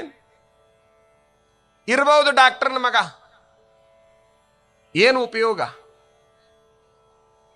ನಾನು ಇಂಜಿನಿಯರ್ನ ಮಗ, ನಾನು ಬಹಳ ದೊಡ್ಡ ವ್ಯಾಪಾರಿ ಮಗ, ತಗೊಂಡು ಮಾಡೋದೇನು? ನೀ ಏನು ಮಾಡಾಕತ್ತಿದಿ? ಅದು ಬಹಳ ಮುಖ್ಯ ಅಲ್ಲ. ನಾವು ಏನಾಗಬೇಕು? ಸುಸಂಸ್ಕೃತರಾಗಬೇಕು, ವಿದ್ಯಾವಂತರಾಗಬೇಕು. ಎಲ್ಲ ಕಡೆಗೂ ಕೂಡ ಅವಕಾಶ, ಮಾನ ಸಮ್ಮಾನಗಳು ಸಿಗಲಿಕ್ಕೆ ಆರಂಭ ಆಗ್ತವೆ. ನೋಡಿ, ನಾ ಈಗ ಹೇಳಿದೆ, ಸಾಧನೆಯಿಂದ, ಕರ್ಮದಿಂದ ನಾವು ದೊಡ್ಡವರನಿಸಿಕೊಳ್ಳಿಕ್ಕೆ, ಪೂಜ್ಯರನಿಸಿಕೊಳ್ಳಿಕ್ಕೆ ಸಾಧ್ಯ ಐತಿ. ನಮಗೆ ರಾಮ ಒಂದು ಉದಾಹರಣೆ, ನಮಗೆ ಕೃಷ್ಣ ಒಂದು ಉದಾಹರಣೆ, ನಮಗೆ ವ್ಯಾಸ ಒಂದು ಉದಾಹರಣೆ, ನಮಗೆ ವಸಿಷ್ಠರು ಒಂದು ಉದಾಹರಣೆ. ರಾಮ ಕ್ಷತ್ರಿಯ, ಕೃಷ್ಣ ಯಾದವ, ವಾಲ್ಮೀಕಿ ಬೇಡ, ವ್ಯಾಸ ಬೋಯಿತಿಯ ಮಗ, ಅಂಬಿಗರ ಸಮಾಜದ. ಇವೆಲ್ಲ ವಿಚಾರ ಮಾಡಿ ನೋಡಿದ್ರ ರಾಮನನ್ನ ಎಲ್ಲಾ ಬ್ರಾಹ್ಮಣರು ಪೂಜಿಸ್ತಾರೆ, ಎಲ್ಲಾ ಸಮಾಜದವರು ಪೂಜಿಸ್ತಾರೆ. ಹಾಗೆ ಕೃಷ್ಣನನ್ನ, ವ್ಯಾಸರು ಅಂದ್ರೆ ಪಂಚ ಪ್ರಾಣ. ಕಾರಣ ಏನು? ಅವರ ಸಾಧನೆ, ಅವರ ಸಿದ್ಧಿ, ಅವರ ತಪಸ್ಸು. ಅದು ಏನು ಮಾಡಿತ್ತು ಅಂತಂದ್ರೆ ಅವ್ರು ಯಾವ ಜಾತಿಯವರು ಅನ್ನೋದಕ್ಕೆ ಲೆಕ್ಕಕ್ಕೆ ಬರಲಿಲ್ಲ. ಅವರು ಎಲ್ಲರಿಗೂ ಪೂಜ್ಯರಾದರು. ಎಲ್ಲರ ಮನೆಯಲ್ಲಿ ಅವರ ಭಾವಚಿತ್ರಗಳದಾವ. ಎಲ್ಲಿ ಹುಟ್ಟಿದ್ರು ಅನ್ನೋ ಪ್ರಶ್ನೆ ಬಂತೇನು? ಏನು ಸಾಧನೆ ಮಾಡಿದ್ರು ಅನ್ನುವಂತಹ ಒಂದು ವಿಚಾರ ಅಲ್ಲಿ ಬರ್ತದೆ. ಒಂದು ಮರ ಇನ್ನೊಂದು ಮರಕ್ಕೆ ತಿಕ್ಕಲಿಕ್ಕೆ ಪ್ರಾರಂಭ ಮಾಡಿದ್ರೆ ಬೆಂಕಿ ಹುಟ್ಟುತ್ತೆ. ಬೆಂಕಿ, ಆ ಬೆಂಕಿ ಏನ್ ಮಾಡುತ್ತ? ಕಾಡನ್ನ ಸುಟ್ಟು ಹಾಕತ್ತೆ. ಮರ ಮಥನಿಸಿದಾಗ ಏನು ಬೆಂಕಿ ಹುಟ್ಟುತ್ತಲ್ಲ, ಆ ಬೆಂಕಿ ಇಡೀ ಕಾಡನ್ನ ಸುಟ್ಟು ಬೂದಿ ಮಾಡಿಬಿಡ್ತದೆ. ಹಾಗೇನೆ ಮತಗಳಂತೇನದಾವಲ್ಲ, ಜಾತಿಗಳು, ಇವು ಒಂದಕ್ಕೊಂದು ಮತಸ್ಯಾಕ ಹತ್ತಿ ಬಿಡಿತು ಅಂತಂದ್ರೆ ನಾಡು ನಾಶ ಆಗ್ತದೆ. ಅಲ್ಲಿ ಬೆಂಕಿ ಹುಟ್ಟಿದ್ರೆ ಕಾಡು ನಾಶ ಆಗ್ತದೆ. ಇಲ್ಲಿ ಜಾತಿಯ ಗಲಭೆ, ಜಾತಿಯ ತಿಕ್ಕಾಟ ಪ್ರಾರಂಭ ಆದ್ರೆ ಇಲ್ಲೊಂದು ತರದ ಕಿಚ್ಚು ಹುಟ್ಟಿ, ಅಸೂಯೆ, ಮತ್ಸರ ಅನ್ನುವಂತಹ ಬೆಂಕಿ ಹುಟ್ಟಿ ಈ ನಾಡು ನಾಶ ಆಗ್ತದೆ. ಕಾಡು ನಾಶ ಆಗಬಾರದು ಅಂತಂದ್ರೆ ಮರಗಳ ತಿಕ್ಕಾಟ ನಿಲ್ಲಬೇಕು. ನಾಡು ನಾಶ ಆಗಬಾರದು ಅಂತಂದ್ರೆ ಜಾತಿಗಳ ತಿಕ್ಕಾಟ ನಿಲ್ಲಬೇಕು. ಅಂದಾಗ ಮಾತ್ರ ಈ ನಾಡಿಗೊಂದು ದೊಡ್ಡ ಭವಿಷ್ಯ. ಈ ಭಾರತ ಯಾವುದರಲ್ಲಿನೂ ಕೂಡ ಹಿಂದಿಲ್ಲ. ಹಿಂದೆಯೂ ಕೂಡ ಮುಂದೂ ಕೂಡ. ಕೆಲವು ಜನ ಇತಿಹಾಸ ಓದಿದವರಿಗೆ ತಿಳಿಯುತ್ತೆ, ಎಷ್ಟೋ ಸಾರಿ ಬೇರೆಯವರು ನಮ್ಮನ್ನ ದಂಡೆತ್ತಿ ಯುದ್ಧಕ್ಕೆ ಬಂದಾಗ ನಾವು ಸೋಲಿಸಿದ ಉದಾಹರಣೆಗಳು ಸಾವಿರಾರು, ಸೋತ ಉದಾಹರಣೆಗಳು ಸಾವಿರಾರು. ಯಾಕೆ ಸೋಲಿಸಿದ್ವಿ? ಒಂದಾಗಿ ಯುದ್ಧ ಮಾಡಿದ್ದಕ್ಕೆ ಸೋಲಿಸಿದ್ವಿ. ಯಾಕೆ ಸೋತ್ವಿ? ಒಡಕಾಗಿ ಎಲ್ಲರಿಗೆ ಸೋತು ಬಿಟ್ಟಿವಿ. ಒಡೆದು ಬಿಟ್ಟಿವೆಲ್ಲ, ಸೋತು ಬಿಟ್ಟಿವಿ. ಒಂದಾಗಿದ್ವಿ, ಗೆದ್ವಿ, ಒಡ್ಕೊಂಡು ಬಿಟ್ವಿ, ಸೋತ್ಕೊಂಡ್ಬಿಟ್ವಿ. ಒಂದು ಪ್ರಸಂಗ ಓದುತ್ತಾ ಇದ್ದೆ, ಬಹಳಷ್ಟು ನೋವನಿಸ್ತು ನನಗೆ. ಒಂದು ಯುದ್ಧ, ಆ ಯುದ್ಧದಲ್ಲಿ ಎಲ್ಲ ಭಾರತೀಯರು ವಿಜಯಿಗಳಾದರು. ಇವರನ್ನ ಸೋಲಿಸಲಿಕ್ಕೆ ಸಾಧ್ಯವೇ ಇಲ್ಲ ಅಂತ ಎದುರಾಳಿಗಳಿಗೆ ಗೊತ್ತಾದಾಗ ಅವರು ಚಿಂತನೆಯನ್ನ ಮಾಡಲಿಕ್ಕೆ ಪ್ರಾರಂಭ ಮಾಡಿದರು. ಆ ಭಾರತೀಯರನ್ನ ಸೋಲಿಸೋದಕ್ಕೆ ಉಪಾಯ, ದಾರಿ ಯಾವುದು ಅಂತ. ಆ ದಾರಿಯನ್ನ ಹುಡುಕ್ತಾ ಇರಬೇಕಾದ್ರೆ ಪುಣ್ಯಾತ್ಮರೇ, ಅಲ್ಲಿ ಕೆಲವು ಜನ ಚಿಂತಕರು ಸೇರಿಕೊಂಡ್ರು. ಅವರನ್ನ ನೇರವಾಗಿ ಎದುರಿಸಲಿಕ್ಕೆ ಸಾಧ್ಯವೇ ಇಲ್ಲ. ಅವ್ರದೊಂದು ವೀಕ್ನೆಸ್ ಇದೆ, ಅವ್ರದೊಂದು ದೌರ್ಬಲ್ಯ ಇದೆ. ಆ ದೌರ್ಬಲ್ಯವನ್ನು ನಾವು ಸದ್ಬಳಕೆ ಮಾಡ್ಕೊಳ್ಬೇಕು. ಏನು? ಯುದ್ಧಕ್ಕೆ ಮಾತ್ರ ಎಲ್ಲರೂ ಒಂದಾಗಿ ಬರ್ತಾರೆ, ಆದ್ರೆ ಊಟಕ್ಕೆ ಮಾತ್ರ ಬೇರೆ ಬೇರೆ ಕುಂತಿರ್ತಾರೆ. ಆಯಾ ಜಾತಿಯವರು ಒಂದೊಂದು ಕಡೆಗೆ ಅಡಿಗೆ ಮಾಡ್ಕೊಂಡು ಊಟಕ್ಕೆ ಕುಂದಿರ್ತಾರ. ಇವರು ಅಡಿಗೆ ಅವ್ರು ಮುಟ್ಟುವಂಗಿಲ್ಲ, ಅವ್ರ ಅಡಿಗೆನ ಇವ್ರು ಮುಟ್ಟುವಂಗಿಲ್ಲ. ಆ ಟೈಮ್ನಲ್ಲಿ ನಾವು ದಾಳಿ ಇಟ್ಟು ಅವ್ರು ನಾಶ ಮಾಡಿಬಿಡೋಣ. ಇಲ್ಲಿಯ ಯುದ್ಧಗಳು ಯಾವಾಗ ಸೋಲಲ್ಪಟ್ಟು ಅಂತಂದ್ರೆ, ಯುದ್ಧ ಮುಗಿದ ಮೇಲೆ ಏನು ವಿರಾಮದಲ್ಲಿ ಅಡಿಗೆಯನ್ನು ಮಾಡಿಕೊಂಡು ಇವರು ಪೂಜಾದಿಗಳು ಅವು ಇವು ಕರ್ಮಾದಿಗಳು ಇರ್ತಾವಲ್ಲ, ಇವನ್ನೆಲ್ಲ ಮುಗಿಸಿಕೊಳ್ಳುವಾಗ ಊಟ ಮಾಡುವಂತ ಸಂದರ್ಭದಲ್ಲಿ ಇವ್ರನ್ನ ಯುದ್ಧ ಮಾಡಿ ಸೋಲಿಸಿದ ಉದಾಹರಣೆಗಳು ಈ ನಾಡಿನೊಳಗೆ ಸಿಗ್ತಾವೆ. ನಾವು ಸ್ವಲ್ಪ ಸೂಕ್ಷ್ಮವಾಗಿ ವಿಚಾರ ಮಾಡಬೇಕು. ಅಡಿಗೆಯನ್ನ ಬೇರೆ ಮಾಡಿಕೊಳ್ತಾ ಇದ್ದೀವಿ, ಹೌದಾ? ರೊಟ್ಟಿಯನ್ನ ಮಾಡಿಕೊಂಡು ರೊಟ್ಟಿ ನಮ್ದು ಅನ್ನಕತ್ತೀವಲ್ಲ, ಜೋಳ ಎಲ್ಲಿ ಹುಟ್ಟಿತು ಅಂತ ಯಾವನಾರ ವಿಚಾರ ಮಾಡಿರ? ಅಕ್ಕಿ ಎಲ್ಲಿ ಹುಟ್ಟಿತು ಅಂತ ಯಾರ ವಿಚಾರ ಮಾಡಿರ? ಇದನ್ನ ಯಾವ ಜಾತಿಯವರು ಬೆಳೆದಾರಂತ ನೋಡ್ತೀರಾ? ಅಂಗಡಿಗೆ ಹೋಗ್ತೀರಿ, 1 kg ಅಕ್ಕಿ ಕೊಡು ಅಂತೀರಿ. ಅಂಗಡಿಗೆ ಹೋಗ್ತೀರಿ, 1 kg ಜೋಳ ಕೊಡ ಅಂತೀರಿ. ಅಂಗಡಿಗೆ ಹೋಗ್ತೀರಿ, 1 kg ಬೆಲ್ಲ ಕೊಡ ಅಂತೀರಿ. ಆ ಬೆಲ್ಲ ಯಾರಿಂದ ತಯಾರಾಯ್ತು? ಆ ಅಕ್ಕಿ ಯಾರು ಹುಟ್ಟಿಸಿದ್ರು? ಆ ಅಕ್ಕಿ ತಯಾರಾಗ್ಲಿಕ್ಕೆ ಯಾರು ದುಡಿದ್ರು ಹೊಲದಾಗ ಅನ್ನೋದನ್ನು ಯಾರು ವಿಚಾರ ಮಾಡಲಿಲ್ಲ. ಆದ್ರೆ ಅನ್ನ ಚಲುವಾಯ್ತು ಮಾಡೋದು ಅಂತಂದ್ರೆ ಅಲ್ಲಿ ವಿಚಾರ ಪ್ರಾರಂಭ ಆಗ್ತದೆ, ಯಾರು ಮಾಡಿದ್ರಿ ಇದನ್ನಂತ. ಅನ್ನವನ್ನು ವಿಚಾರ ಮಾಡತಕ್ಕಂತಹ ಮನುಷ್ಯ ಅಕ್ಕಿಯನ್ನು ಯಾಕೆ ವಿಚಾರ ಮಾಡಬಾರ್ದು? ಗೊತ್ತು, ಅದನ್ನು ವಿಚಾರ ಮಾಡಿದ್ರೆ ತಿನ್ನಕ ಆಗೋದಿಲ್ಲ ಅಂತ. ಯಾಕ? ಬೆಳೆಯವರೆಲ್ಲ ಶೂದ್ರರು, ಬೆಳೆಯವರೆಲ್ಲ ಶ್ರಮಿಕರು. ಅವರು ಬೆಳಿತಾರಂತ ನಮಗೆ ಉಣ್ಲಿಕ್ಕೆ ಸಾಧ್ಯವೇ ಹೊರತಾಗಿ ಅವರೇ ಬೆಳಿಲಿಲ್ಲ ಅಂದ್ರೆ ನಮಗೇನು ಉಣ್ಣಾಕ ಸಾಧ್ಯ ಐತಿ? ತಟ್ಟೆ ಒಳಗಿನ ಅನ್ನವನ್ನು ವಿಚಾರ ಮಾಡುವಂತ ಮನುಷ್ಯ ಆ ಅಂಗಡಿಗಳಲ್ಲಿ ಅಕ್ಕಿಯನ್ನು ವಿಚಾರ ಮಾಡಬೇಕು. ಇದೆಲ್ಲ ನಾವು ವಿಚಾರ ಮಾಡಿದ್ರೆ ನಮಗೆ ಗೊತ್ತಾಗುತ್ತೆ ಅನ್ನುವಂಥದ್ದು. ನಮ್ಮನ್ನ ಕೂಡಿ ಬಾಳ್ವೆ ಮಾಡಲಿಕ್ಕೆ ಬಿಡ್ತಾ ಇಲ್ಲ ಯಾವುದು? ಜಾತಿ. ಕೂಡಿಕೋಬೇಕು ಅಂತಂದ್ರೆ ಬಿಡ್ತಾ ಇಲ್ಲ. ನಮ್ಮನ್ನು ಸ್ವಾಮಿಗಳನ್ನು ಬಿಡ್ತಾ ಇಲ್ಲ. ಎಷ್ಟು ಆಶ್ಚರ್ಯ!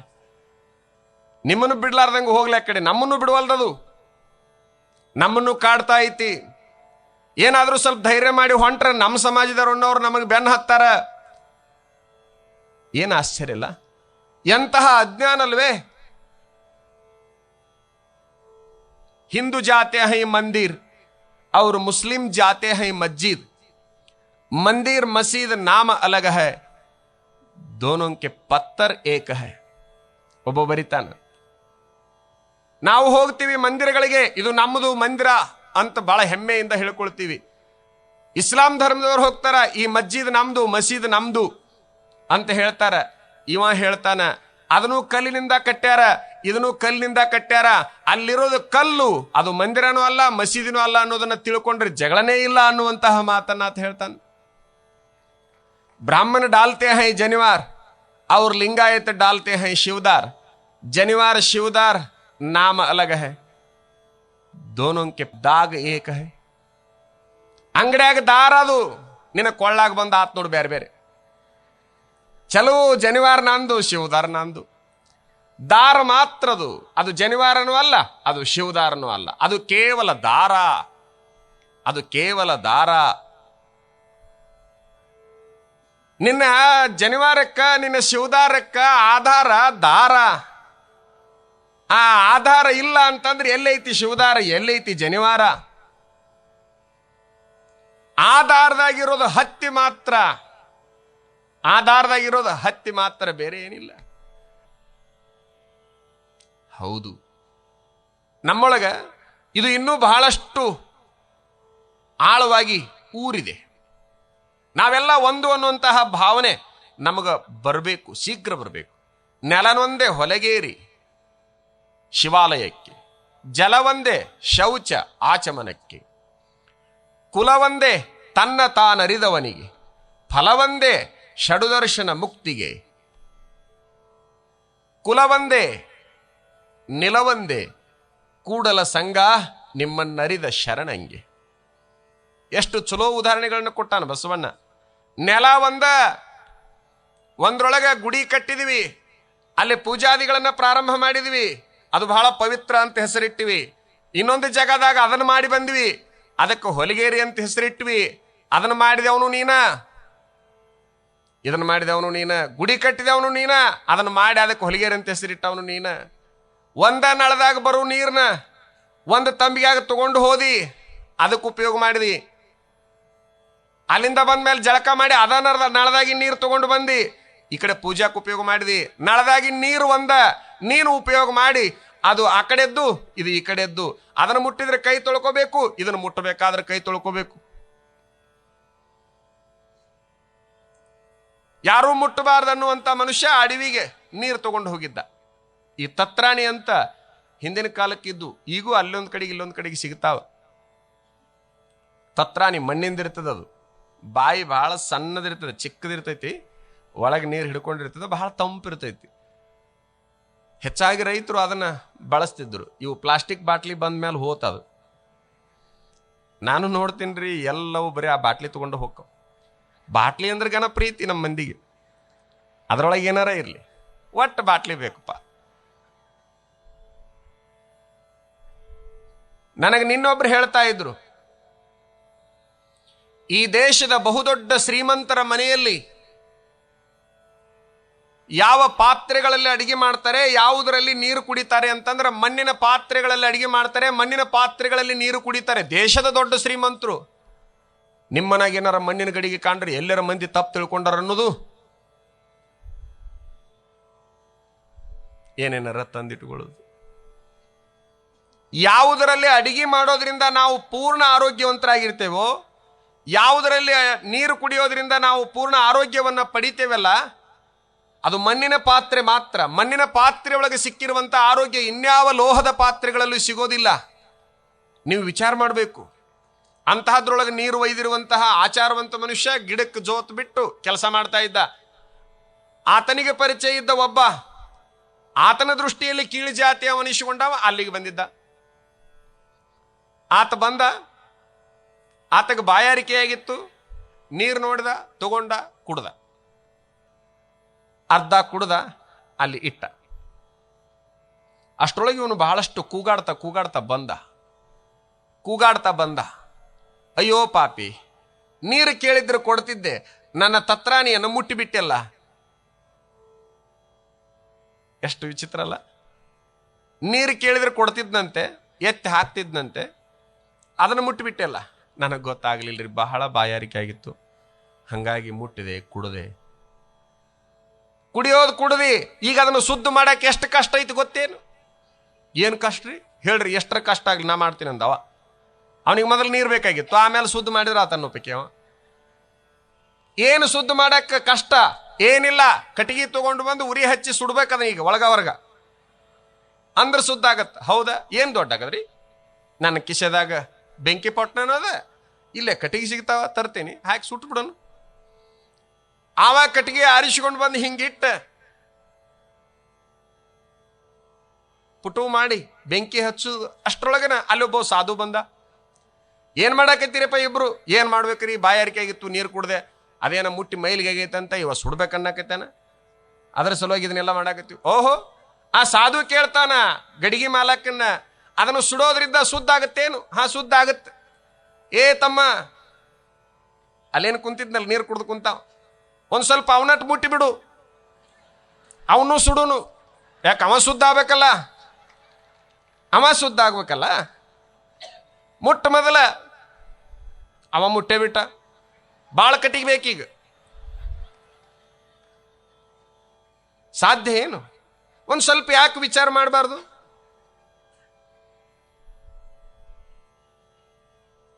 ಯಾರನ್ನ ಫೋಟೋ ಹಾಕಿ ಪೂಜೆ ಮಾಡ್ತೀವಲ್ಲ ಬಹಳ ದೊಡ್ಡವ್ರಂತ, ಅವ್ರು ಇದನ್ನ ಮೀರಿ ನಿಂತಿದ್ರು, ಹಂಗಾಗಿ ಬಹಳ ದೊಡ್ಡವರಾದ್ರು.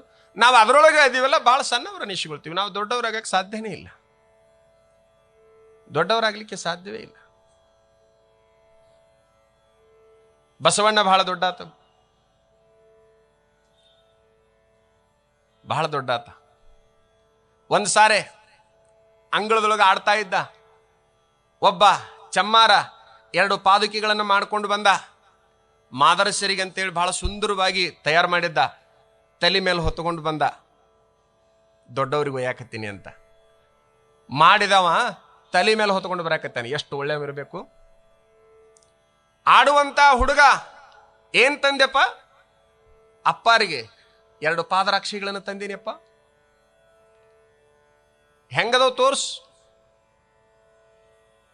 ತೋರಿಸ್ಬೇಕಂತೂ ಹೋಗುವಷ್ಟರೊಳಗನ ತಾಯಿ ಮಾದಲಾಂಬೆ, ಏ ಬಸವಣ್ಣ ಮುಟ್ಟಬಾರ್ದು, ಅವನು ಮುಟ್ಟಬೇಡ ಅಂದ ಕೂಡಲೇ ಹಿಂದಕ್ಕೆ ಸರಿದು ನಿಂತಿರುವಂತ 8 ವರ್ಷದ ಹುಡುಗ ಬಸವಣ್ಣ, ಅಮ್ಮ ಯಾಕೆ ಮುಟ್ಟಬಾರ್ದು? ಆತ ಶೂದ್ರ, ಆತನ ಮುಟ್ಟಬಾರ್ದು.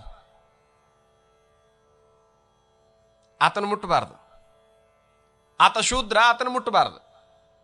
ಶೂದ್ರ ಅಂದ್ರೆ ಏನು? ತೋರ್ಸು, ಪ್ರಶ್ನೆ ಹೆಂಗೈತಲ್ಲ, ಅದು ತೋರ್ಸಕ್ ಬರೋದಲ್ಲ, ಸುಮ್ ತಿಳ್ಕೊಬೇಕು ಅದನ್ನು. ನಮಗೆ ಹಂಗಿಲ್ ಬಿಡು, ತೋರಿಸಿದ್ರೆ ಸೈ. ಹುಡುಗರು ಹಠಾನ ಶುದ್ಧ ಮಾಡವ್ರು ಯಾರ್ರೀ? ಮಾಡ್ತೀರೇನು? ಅಕ್ಬರ್ ಬಹಳಷ್ಟು ಕೋಪಗೊಂಡಿದ್ದ ಬೀರ್ಬಲ್ ತಡವಾಗಿ ಬಂದಿದ್ದಕ್ಕೆ. ಯಾಕೋ ಇಷ್ಟಕೊಂಡ ಸಭಾಕ್ ತಡವಾಗಿ ಬಂದಿ? ಮಗ ಭಾಳ ಹಠ ಮಾಡಾಕತ್ತಿದ್ದೇನ್ರಿ, ರಂಭಿಸೋದ್ರೊಳಗೆ ಬಹಳ ಕಷ್ಟ ಆಯ್ತು. ಅದೇನು ಹಠ ಮಾಡಾಕತ್ತಿದ್ದ? ಮಕ್ಕಳ ಹಠಾನ ಸಮಾಧಾನ ಪಡಿಸಕ್ಕೆ ಯಾರಿಂದ ಆಗಲ್ಲ ಮಹಾರಾಜ್. ನಿಮ್ಮ ಮಕ್ಕಳು ಯಾರ್ಯಾರ್ದೋ ಕೈಯಾಗ ಹೆಂಗೆಂಗೋ ಬೆಳೀತಿರ್ತಾವ, ಅದರ ವ್ಯವಸ್ಥೆ ನಿಮಗೆ ಗೊತ್ತಿಲ್ಲ. ನಮ್ಮ ಕಷ್ಟ ನಮಗೆ ಗೊತ್ತು, ಸಾಮಾನ್ಯರದು. ಅದೇನು ಮಹಾ ಕೂಸುಗಳನ್ನ ಇಡೀ ನಾಡ ರಕ್ಷಣೆ ಮಾಡುವಂತ, ನಾಡು ಸಮಾಧಾನ ಪಡಿಸುವಂತ ನಾನು ಮಕ್ಕಳನ್ನ ಸಮಾಧಾನ ಪಡಿಸಕ್ ಆಗಿಲ್ಲೇನು? ಇಲ್ಲ. ನೀವು 3 ಲೋಕ ಅಲ್ಲ 14 ಲೋಕ ಸಮಾಧಾನ ಪಡಿಸ್ಬೋದು, ಆದ್ರೆ ಒಂದು ಕೂಸನ್ನ ಸಮಾಧಾನ ಪಡಿಸೋದು ತಾಯಿಗೆ ಮಾತ್ರ ಸಾಧ್ಯ, ಇನ್ಯಾರಿಗೂ ಸಾಧ್ಯ ಇಲ್ಲ. ಅದು ಆಗಲಾರದ ಕೆಲಸ, ಆಕಿಗೆ ಮಾತ್ರ ಸ್ವಲ್ಪ ಗೊತ್ತದೆ. ಅದೇನು ಮಹಾ ಏನು ಹೆಂಗ್ ಹಠ ಇರ್ತೈತೆ ತೋರ್ಸು. ಹಾಗಾದ್ರೆ ನೀವು ತಂದೆ ಆಗ್ರಿ, ನಾ ಮಗು ಆಗ್ತೀನಿ ಅಂತ ಅನ್ಕೊಳ್ರಿ. ಅದೇ ಹೇಳು. ಏನಿಲ್ಲ, ಒಂದು ಕಬ್ಬು ಬೇಕು ಅಂತ ಹಠ ಮಾಡ್ತೀನಿ ನಾ. ಮಗು ತರಿಸಿಕೊಟ್ಟ, ಇದನ್ನ ಸುಲಿದು ಕೊಟ್ಟ, ಇದನ್ನ ರಸ ಮಾಡಿಕೊಡು. ಮಗುವಿನ ಹಠ ಇವೆಲ್ಲ, ರಸ ಮಾಡಿಕೊಟ್ಟ. ನಾವಲ್ಲೇ ಮೊದಲು ಹೆಂಗಿತ್ತು ಹಂಗ ಮಾಡಿಕೊಡು. ಮಾಡವ ಯಾವನಪ್ಪ ಭೂಮಿ ಮೇಲೆ?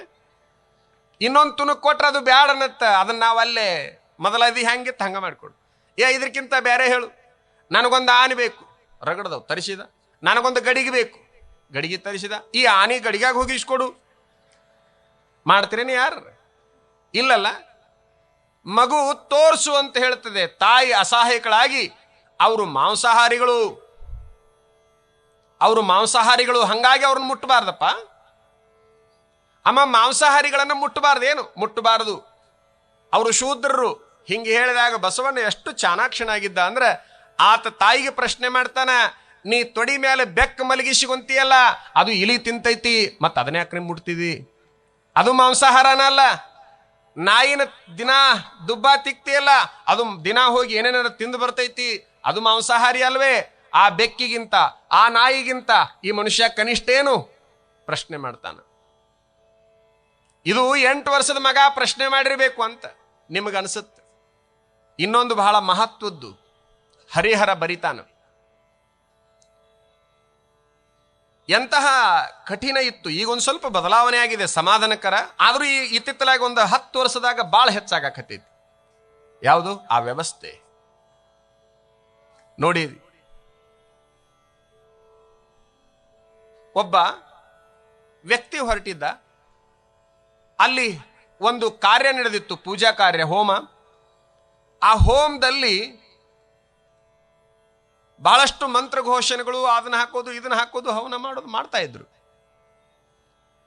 ಒಂದು ನೇಮ ಏನಿತ್ತು ಅಂತಂದ್ರೆ, ಈ ಕಾರ್ಯವನ್ನ, ಪೂಜಾ ಕಾರ್ಯವನ್ನ ಯಾರು ಶೂದ್ರರು ನೋಡಬಾರ್ದು ಅಂತ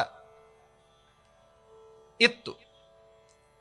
ನೋಡಿದ್ರೆ ಕಣ್ಣು ಕಿಳಿಸೋದು, ಕೇಳಿದ್ರೆ ಕಿವಿ ಒಳಗೆ ಕಾದ ಸೀಸ ಹಾಕೋದು ಒಂದು ಸಿದ್ಧಾಂತ, ಒಂದು ಕಾನೂನಿತ್ತು. ನೋಡಿದ್ರೆ ಕಣ್ಣು ಕಿಳಿಸೋದು, ಆ ಮಂತ್ರಗಳನ್ನ ಕೇಳಿದ್ರೆ ಕಿವಿ ಒಳಗ ಸೀಸ ಹಾಕೋದು, ಕಾದ ಸೀಸ ಹಾಕೋದು, ಬಂದ್ ಮಾಡೋದು ಕಿವಿನ. ಇನ್ನೂ ವಿಚಿತ್ರ ಅಂತಂದ್ರ, ಅವ್ರೇನಾದ್ರೂ ಊರಾಗ ಬರ್ಬೇಕಾಗಿದ್ರೆ ಮಧ್ಯಾಹ್ನ 12 ನಂತರ 3 ಬಂದು ಹೋಗ್ಬೇಕು ಊರಾಗ. ಅದು ಊರಾಗ ಬರ್ಬೇಕಾದ್ರೆ ಮುಂದೊಂದು ಚಿಪ್ ಕಟ್ಕೋಬೇಕು, ಹಿಂದೊಂದು ಕಸಬರಿಗೆ ಕಟ್ಕೋಬೇಕು. ಮುಂದೆ ಚಿಪ್ ಯಾಕೆ ಕಟ್ಕೋಬೇಕಂತಂದ್ರ, ಉಗುಳೋದು ಬಂತು ಪ್ರಸಂಗ ಅಂತಂದ್ರೆ ಚಿಪ್ಪಿನೊಳಗನ ಉಗುಳ್ಬೇಕು. ಅವರ ಹೆಜ್ಜೆಗಳು ಊರೊಳಗೆ ಉಳಿಬಾರ್ದು ಅನ್ನೋದಕ್ಕೆ ಹಿಂದೆ ಕಸಬರಿಗೆ ಕಟ್ಕೊಂಡು ಅದನ್ನ ಅಳಕಿಸ್ಕೊಂತ ಹೋಗ್ಬೇಕು. ಇಂತಹ ವ್ಯವಸ್ಥೆಯಲ್ಲಿ ಆ ಪೂಜಾ ಕಾರ್ಯವನ್ನು ಒಬ್ಬ ನೋಡಿದ. ಅದು ಎಲ್ಲ ಆನಂದ ಅನ್ಸಾಕತ್ತಿತ್ತು. ನೋಡ್ತಾ ಮೈಮರ್ತ ನಿಂತ. ಆ ಮಂತ್ರಗಳನ್ನ ಕೇಳಿ ಆನಂದ ಅನ್ಸಾಕತ್ತಿತ್ತು. ಆತ ನಿಂತ.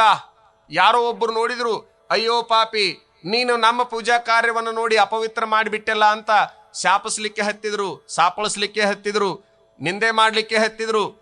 ಅಷ್ಟೇ ಅಲ್ಲ, ಆತ ನೋಡಿದ್ದು ಮಹಾ ಅಪರಾಧ, ಆತನಿಗೆ ಶಿಕ್ಷೆ ಆಗಲೇಬೇಕಂತ ಹೇಳಿ ಆ ನಾಡಿನ ಅಗ್ರಹಾರದ ಅರಸನಾಗಿರುವಂತಹ ಮಾದರಸನಿಗೆ ಅದೇ ಸುದ್ದಿಯನ್ನ ಕೊಟ್ರು. ಆತನಿಗೆ ದೊಡ್ಡ ಶಿಕ್ಷೆ ಆಗಬೇಕು, ಕೇವಲ ಕಣ್ಣು ಇಳಿಸೋದಲ್ಲ, ಕೇವಲ ಸೀಸ ಹಾಕೋದಲ್ಲ, ಆತನಿಗೆ ಗಲ್ಲು ಶಿಕ್ಷೆ ಆಗಬೇಕು ಅಂತ ಎಲ್ಲರೂ ಕೂಡಿ ತೀರ್ಮಾನ ತೆಗೆದುಕೊಂಡಾಗ ಅನಿವಾರ್ಯವಾಗಿ ಮಾದರಸರು ಗಲ್ಲು ಶಿಕ್ಷೆಗೆ ಆದೇಶವನ್ನು ಮಾಡ್ತಾರೆ. ಗಲ್ಲು ಶಿಕ್ಷೆಗೆ ಆದೇಶವನ್ನ ಮಾಡಿ ಇಂತಿಷ್ಟು ದಿವಸಕ್ಕೆ ಗಲ್ಲಾಗಬೇಕಂತ ಏನಿತ್ತಲ್ಲ, ಗಲ್ಲಗಂಬಕ್ಕೆ ತಂದು ನಿಲ್ಲಿಸಿದಾಗ ಶೂದ್ರನನ್ನ ಗಲ್ಲಗಂಬಕ್ಕೆ ನಿಲ್ಲಿಸಿದಂಥ ಸಂದರ್ಭದಲ್ಲಿ ಏನಾಗುತ್ತೆ? ಒಬ್ಬ ಓಡಿ ಬಂದು ಮಾದರಸರಿಗೆ ಹೇಳ್ತಾನ, ಮಾದರಸರೇ ನಿಮಗೆ ಗಂಡು ಕೂಸು ಹುಟ್ಟೈತಿ ಅಂತ ಸುದ್ದಿ ಕೊಟ್ಬಿಟ್ಟ. ಮಾದರಸನ ಮದುವೆಯಾಗಿ 12 ವರ್ಷ ಆದ್ರೂ ಮಕ್ಕಳಾಗಿದ್ದಿಲ್ಲ. 12 ವರ್ಷದ ನಂತರ ಹೊಟ್ಟಿಲಾಗಿದ್ಲು ಮಾದಲಾಂಬೆ. ಗಂಡು ಹುಟ್ಟೈತಿ ಅದು ಬಹಳ ದಿವಸದ ನಂತರ ಅನ್ನೋ ಸಂತೋಷಕ್ಕ ಏನಾದ್ರೂ ಸಿಹಿನೇ ಹಂಚಬೇಕಲ್ಲ, ಒಳ್ಳೇದನ್ನೇ ಮಾಡ್ಬೇಕಲ್ಲ. ಅದು ಈಗಲೂ ಕೂಡ ರೂಢಿ ಇಟ್ಕೊಂಡಿದ್ದೀರಿ. ಇಂತಹ ಸಿಹಿಯಾದ ಸುದ್ದಿಯನ್ನ ಕೇಳಿ ಈತನನ್ನ ಕೊಲ್ಲೋದು ಸರಿಯೇ ಅಂತ ಮಾದರಸೆ ವಿಚಾರ ಮಾಡಿ ನನ್ನ ಮಗು ಹುಟ್ಟಿದ ಸಂತೋಷಕ್ಕಾಗಿ ಈತನಿಗೆ ಕೊಟ್ಟ ಗಲ್ಲು ಶಿಕ್ಷೆಯನ್ನ ನಿಲ್ಲಿಸಿದ್ದೇನೆ, ಕ್ಷಮಾ ಮಾಡಿದ್ದೇನೆ ಅಂದುಬಿಟ್ಟ. ಈ ಪ್ರಸಂಗವನ್ನ ಹರಿಹರ ತನ್ನ ರಗಳೆ ಒಳಗೆ ಬರಿತಾನ. ಬಹಳ ಚಲೋ.